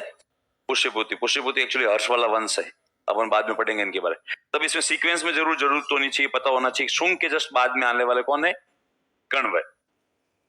और बाकी सातवान से पहले आने वाले भी यही है। बाकी और कोई प्रश्न नहीं है उनका। वासुदेव कण्व संस्थापक और शू शर्मा कैसा है? अंतिम शासक। तो ये शर्मा था। क्या था ये? अच्छा शर्मा कितने प्रकार के होते हैं? शर्मा 2 प्रकार के होते हैं। अच्छा शर्मा शर्मा होते हैं, बहुत सारे होते हैं। आप में से भी बहुत सारे शर्मा होंगे। ठीक है। पर मेरी नजर में शर्मा 2 ही प्रकार के होते हैं। और वो एक मैं कभी कभी बताता हूं ऐसी क्लास में। कौन सा? अरे मैं एक बार, कुछ नहीं, ऐसी छोटी सी बात है। मैं कहीं दिल्ली में ऐसे ही रहता था फ्लैट लेके, मैं जब वो पढ़ रहा था तो मेरा साथ में मेरा एक दोस्त है, वो भी शर्मा है। ठीक है। तो एक दिन मेरे पास में कोई फोन आया, अर्जेंट काम था जोधपुर में, तो मेरे को जोधपुर जाना था। तो मुझे लगा अकेला जाऊंगा और अकेला आऊंगा वापस, और दिन दिन का ही काम था, 2 ही घंटे का काम था। तो मैंने मेरे उस दोस्त को तैयार किया जो कौन है, एक शर्मा है। मैंने उसी को कहा मैं अगले चल जोधपुर जाके आते हैं। उसने कैसे, अरे मेरा कोई काम है। उसने कहा मैं ही क्यों, क्योंकि वो जोधपुर गई था। मैं दिन में कुछ काम है वो करूंगा और तू अपने घर पे चले जाना और घर पे मिल लेना, शाम को वापस आ जाएंगे। तो उसकी इच्छा तो नहीं थी, पर फिर भी उसने मेरा कहना माना। उसने कहा ले चल। कैसे जाएंगे, तो मैंने कहा जो वो बस से। उसने कहा नहीं बस से नहीं जाएंगे, ट्रेन से जाएंगे। मैं कैसे, उसको एक्चुअली बस से बहुत भयंकर डर लगता है। उसने कहा नहीं यार, बस में वो जो है ना एक्सीडेंट बहुत ज्यादा होते हैं यार। मैंने कहा एक्सीडेंट तो ऐसे ट्रेन में भी हो जाते हैं। उसने कहा नहीं, पर फिर भी यार बस मतलब ट्रेन से ही चलेंगे, क्योंकि मैं यार मैं है ना इकलौता ही हूँ। अच्छा मतलब इकलौते नहीं, और मैं 2-3 भाई हो तो मतलब वो बोली बेचारे कैसे भी जाए। उसने कहा मेरे कहने का मतलब ऐसा नहीं है। मेरे कहने का मतलब एक, मेरे मम्मी पापा मेरे को बहुत डांटते हैं और साफ साफ कहा हुआ है किधर भी आना जाना हो तो केवल किससे, ट्रेन से। यदि अवेलेबल नहीं है ट्रेन तो फिर बात अलग है, बाकी ट्रेन से। तो मैं कहा चल ट्रेन से चलते हैं। हम आए, लोकल टिकट लिया, रिजर्वेशन तो था नहीं। तो एक जोधपुर से ट्रेन जाती है, जोधपुर हमारे सॉरी दिल्ली से जोधपुर, मंडोर एक्सप्रेस, कुछ लोग जानते होंगे, ठीक है। अब उसमें क्या होता है कि दिल्ली से रेवाड़ी तक बहुत भयंकर भीड़ रहती है। दिल्ली से रेवाड़ी तक जो आदमी हैबिचुअल नहीं है ना, वो लोकल डब्बे में सफर कर ही नहीं सकता। लोकल डब्बे में वहां पे जो लोग डेली अप डाउन करते हैं ना, वो आम आदमी को अपने जैसे को तोड़ मरोड़ देते हैं। उनके लिए आगे बढ़ने का तरीका ये नहीं होता, यूं नहीं कहते भाई साहब थोड़ा रास्ता देना। उनका तरीका एक ही होता है, आगे जाके यूं मारेंगे। एक आदमी जैसे पीछे हटता है वो फटाक से निकल जाएगा। अरे ये क्या था, रास्ता निकाल रहा था भाई। और वो जोर से आएंगे, आपके पैर के ऊपर अपना जेब पैर पटकेंगे। तो हम लोग जैसे ही उसमें चढ़े 2-5 मिनट हुई, मैं कर रहे मार दिया रे तो जितने मुझसे कुछ नहीं मार दिया, मतलब मेरी तो पसलियां टूट गई। मुझे लगता है भाई, मैं चलो मैं उतरेंगे, अपन बस में जाएंगे। हम अगले स्टेशन पे उतर गए, गुड़गांव में ही जो है ना, जिसको वर्तमान में गुरुग्राम कहते हैं। मैं तू चल ऑटो पकड़ते हैं और वापस बस स्टैंड जाएंगे, बस पकड़ेंगे। उसने कहा नहीं यार बस में नहीं, ट्रेन में। अरे मैं ट्रेन में कैसे जाएंगे। तो किसी पैसेंजर ने कहा अरे ये जो है वो भीड़ रेवाड़ी तक ही है, ये रेवाड़ी तक भीड़ पूरी खत्म हो जाती है, फिर जगह मिल जाती है। तो उसने कहा यार रेवाड़ी तक अपन है ना इसमें चल जाते हैं, रिजर्वेशन वाले में। मैं क्या रिजर्वेशन वाले कैसे चढ़ेंगे। उसने क्या देख लेते हैं। तो हम लोग चढ़ भी गए रिजर्वेशन में। हम जाके खड़े ही थे, जितने में 2-4 पैसेंजर हमारा विरोध कर रहे थे, पर वो हमें साफ हमें वो डायरेक्ट तो नहीं कह रहे थे, इतना ही कह रहे थे कि लॉ एंड ऑर्डर कितना खराब हो गया है, हम लोगों ने टिकट खरीदा है। और ये लोग देखो यहाँ पे मतलब सब जो आके कहना खड़े हो गए। हम भी खड़े थे, 5-6 पैसेंजर और भी खड़े थे। हम चुपचाप वो देखते ही जा रहे थे। मैं जो कह रहे हैं वो कह रहे हैं, घंटे भर खड़े रहना ही है, फिर जाके लोकल में क्या है बैठ जाएंगे।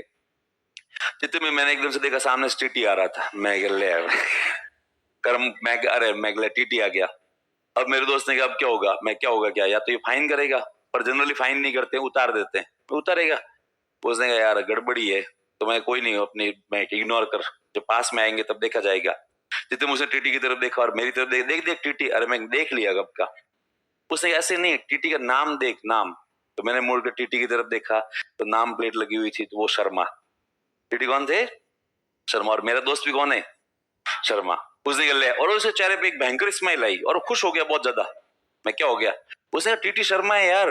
तो मैं तो उसने कहा तू समझ नहीं रहा है, टीटी भी शर्मा, मैं भी शर्मा, टिकट का जुगाड़ हो गया। मैं कैसे, अरे तू जानता नहीं, हम शर्माओं का अलग ही स्वैग है। हम शर्माओं क्या है, अलग ही स्वैग है। टिकट तेरे पक्का हो गया। मैं क्या बात कर रहा हूँ। उसने तो आज नहीं तो दे, 100% टिकट मिलेगा। मैं चल देखते हैं। वो टीटी चिड़ा हुआ सही आया, ठीक है। और वो आते ही सबको यूं डांटता फटकारता ही आ रहा था कुछ हमारे पास में। और देखो तुम लोग है ना चुपचाप अगले स्टेशन पे उतर जाना, वरना यदि दोबारा यहाँ पे देखा चालान कर दूंगा। और रेलवे के चालान बहुत भारी होते हैं। तो मैं तो कुछ बोला ही नहीं। मेरे दोस्त ने कहा हाँ हाँ सर, सर मेरी बात, अरे क्या बात सुननी है यार, है ना तुम लोगों को समझ में नहीं आता। यहाँ पे केवल वही सवारियां अलाउ है जिनके पास में क्या है, रिजर्वेशन का टिकट है। तुम लोगों के पास यार लोकल टिकट चढ़ जाते हो कहीं पर भी, ये कोई तरीका होता है क्या, है ना, चुपचाप उतर जाना। मेरे दोस्त ने सर मेरी बात तो सुनो। उसने अरे क्या सुनना है। तो उसने सर मैं भी शर्मा हूं। तो टीटी के चेहरे पे एकदम से या तो गुस्सा था, उसने जैसे ही शर्मा सुना तो टीटी चेहरा एकदम से थोड़ी सी हल्का सा नॉर्मल हुआ। उसने क्या बात कर रहा है। अब उसने जैसे ही रिएक्ट किया ना कि मैं भी शर्मा हूं, और वो टीटी का वापस जो रिप्लाई था उससे मुझे यूं मतलब है ना भरोसा हो गया कि टिकट मिल सकता है। उसने कहा सर प्लीज सर ये लो ना सर, कोई सीट मतलब अवेलेबल करवा दो। उसने कहा देख बेटा सीट तो नहीं है यार, ट्रेन पूरी पैक है। उसने सर ऐसे क्या कर रहे हो सर। तो उसने कहा बेटा नहीं है, सीट नहीं है, कहीं पर भी नहीं है, मैं पूरे चेक करके आया हूँ, सीट कहीं नहीं है, इसलिए बेटा तुम लोग अगली जगह। अब वो टीटी हालांकि प्यार से बात कर रहा था, पहले वो क्या कर रहा था, डांट रहा था। अगले स्टेशन पे उतर जाना और उसमें लोकल में चढ़ जाना, सीट नहीं है। उसने सर ऐसे क्या कर रहे हो सर, आप भी शर्मा और मैं भी शर्मा। टीटी ने कहा अच्छा कहाँ का है तू? उसने सर मैं जोधपुर का हूँ। टीटी ने कहा अच्छा जोधपुर का है, अरे बेटा जोधपुर में मैं रहता हूँ। तो मुझे लगा मैं टिकट मिलने की संभावना और क्या है बढ़ गई है। मैंने कहा अच्छा दोनों ही जोधपुर के हैं क्या? उसने बेटा जोधपुर में कहाँ पे? उसने सर मैं जोधपुर में ब्रह्मपुरी में रहता हूँ। टीटी ने कहा बेटा ब्रह्मपुरी में तो मैं रहता हूँ। मैं ले संभावना थोड़ी और बढ़ गई है। उसने बेटा ब्रह्मपुरी में कहाँ पे रहता है? उसने अपने कोई एक गली बताई। उसने अरे तो तेरे से एक दो गली छोड़ के आगे वाली गली में वहां तो मैं ही रहता हूँ। तो वो मेरा दोस्त कह अरे सर वहां तो वो लड़के भी रहते हैं ना। तो वो टीटी तू उनको जानता है? तो हाँ सर मेरे साथ स्कूल में पढ़ते थे वो। तो उसने कहा अरे वो हमारे परिवार के ही बच्चे हैं, पर बेटा सीट तो नहीं है। उसने सर ऐसे क्या कर रहे हो सर, आप भी शर्मा और मैं भी शर्मा। तो टीटी थोड़ा प्रेशर में आ गया। उसने चुप है ना, मैं एक बार चेक करके आता हूँ, देखता हूँ अभी कुछ सीटें और खाली, मैं वो चेक करके आता हूँ। टीटी के यार 15-20 मिनट घूम काम के वापस आया और आते ही उसको कहा कि बेटा यार मैंने सब जगह चेक कर लिया लेकिन सीट तो नहीं है। उसने कहा सर प्लीज देख लो अंकल, ऐसे क्या कर रहे हो, आप भी शर्मा और मैं भी शर्मा। टीटी ने कहा बेटा एक टीटी के अंडर में एक्चुअली क्या 2-3 कोच ही आते हैं और पूरी ट्रेन में कोच बहुत ज्यादा होते हैं, सिर्फ टीटी भी क्या होते हैं उसमें ज्यादा होता है। तो उसने कहा रुको मैं यार किसी से पूछ के बताता हूँ। टीटी वापस चला गया। वापस क्या एक दो टीटी से पूछ पाछ के वापस आया वो घर। वापस आते टीटी ने कहा बेटा सीट तो नहीं है। उसने वापस कहा सर ऐसे क्या कर रहे हो सर, आप भी शर्मा और। टीटी ने कहा यार एक मिनट रुक। तब टीटी वापस वो जैसे जैसे कह रहा था ना आप भी शर्मा और मैं भी शर्मा, तो वो प्रेशर में आ रहा था। टीटी ने कहा रुक यार, फोन निकाला और हमारे सामने को 2 ही फोन किए अलग अलग डब्बों में। अरे यार के कोई बच्चे हैं जोधपुर के हैं बहुत थके हुए हैं, एक आध सीट करवा दो यार। फिर हमारी तरफ देखिए एक करवा दूं क्या? हमने कहा हाँ अंकल एक करवा दो, एक तो बहुत ही है, एक करवा दो यार। उसने वापस फोन का टरका चलो एक बार आता है जवाब आता है वो चेक करके दिखाते हैं। तो उसने कहा थैंक यू अंकल। ओटीटी वापस गया और वापस 10-15 मिनट में कोई काम निपटा के वापस आया यार। आते ही उसने कहा सर वो सीट का। उसने अरे हाँ यार रुक, वापस फोन लगाया यार, फोन काट देगा, अरे यार बेटा सीट तो नहीं है यार। उसने वापस अरे यार से क्या कर रहे हो सर, आप भी शर्मा और। टिटिन का यार ये टास्क हो गया अब तो, मतलब सीट तो दिलवानी पड़ेगी, सीट तो इनको। टिटिन का रुको, वापस टीटी ने हमारे सामने एक दो फोन किए और हर जगह से ना ना ना, और टीटी वापस नहीं हो, मतलब उसकी तरफ देखे टीटी नहीं बोले कि सीट तो नहीं, उससे पहले वो खुद ही कहते कि सर आप भी शर्मा और। तो टीटी प्रेशर में आके टीटी ने हमसे कहा कि यार यहाँ जनरल में तो कहीं नहीं है, सॉरी सेकंड यहाँ पे जो वो अपने स्लीपर कोच में तो कहीं नहीं है, एक मतलब एसी में करवा दूं। अब हमारी स्टूडेंट लाइफ थी, स्टूडेंट लाइफ में जेब में पैसे नहीं होते, तो भी हम इतने थके हुए थे कि हमने हिम्मत करके कहा मैं हाँ एसी में भी चल जाएगा एक टिकट तो कहा हाँ। तो उसने रुको, अब उसने वो जो मतलब एसी वाले टीटी को फोन किया। उसने कहा मैं देख के बताता हूँ। तो उसने कहा हाँ। उसने कहा बता, मैं रुको 15 मिनट बताता हूँ, और टीटी वापस चला गया। तो मैंने मेरे दोस्त को कहा कि मैं देख इस अब तू वापस इनको टॉर्चर मत करना यार। एक तो होता है कि आदमी ने प्रयास नहीं किए, हम लोग देख रहे हैं कि ये आदमी लगातार 1-1.5 घंटे से क्या कर रहा है, प्रयास कर रहा है। नहीं मिल रही है तो नहीं मिल रही है, ट्रेन फुल है तो उसने मेरे तू चुप रहे यार, ये हमारे शर्माओं का मामला है। तू जानता नहीं हम शर्माओं का अलग ही स्वैग है। मैं अच्छा। तो जितने वो टीटी थोड़ी देर में आता हुआ दिखा, मैंने कहा देख वो आदमी का चेहरा थोड़ा चिड़ा हुआ सा लग रहा है, अब तू उसको प्लीज परेशान मत करना, यदि वो आके कहे एक सीट नहीं है तो कह देना थैंक यू। उसने तू चुप रहे, मैं मेरे जो वो लेवल से हैंडल करूंगा। और वो टीटी जैसे ही आया, आते ही उसने कहा अंकल, उसने कहा बेटा यार कहीं सीट नहीं है यार, मैंने हर जगह पता कर लिया पूरी ट्रेन में कहीं पर भी सीट नहीं है। उसने सर ऐसे क्या कर रहे हो सर, आप भी शर्मा मैं भी शर्मा। तो टीटी चिड़ा चिड़े चुप रह, मैं तो शर्मा हूं पर तू है ना बेशर्मा है निकम्मे।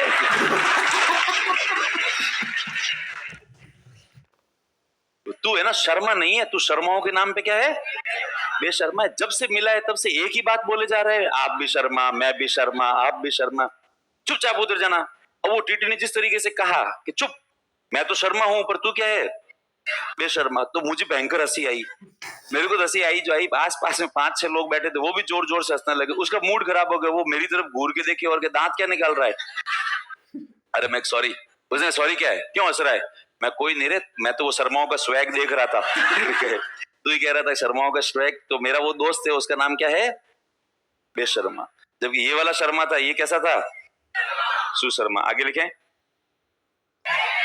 अरे हेडिंग तो डाल दो, थोड़ा माहौल बनता है।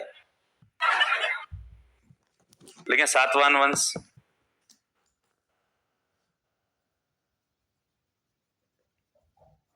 अगला वंश डालें सातवाहन वंश, सातवाहन वंश।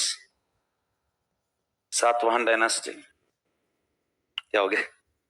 सातवाहन वंश। तो अपन कल क्या पढ़ेंगे? सातवाहन वंश। Thank you.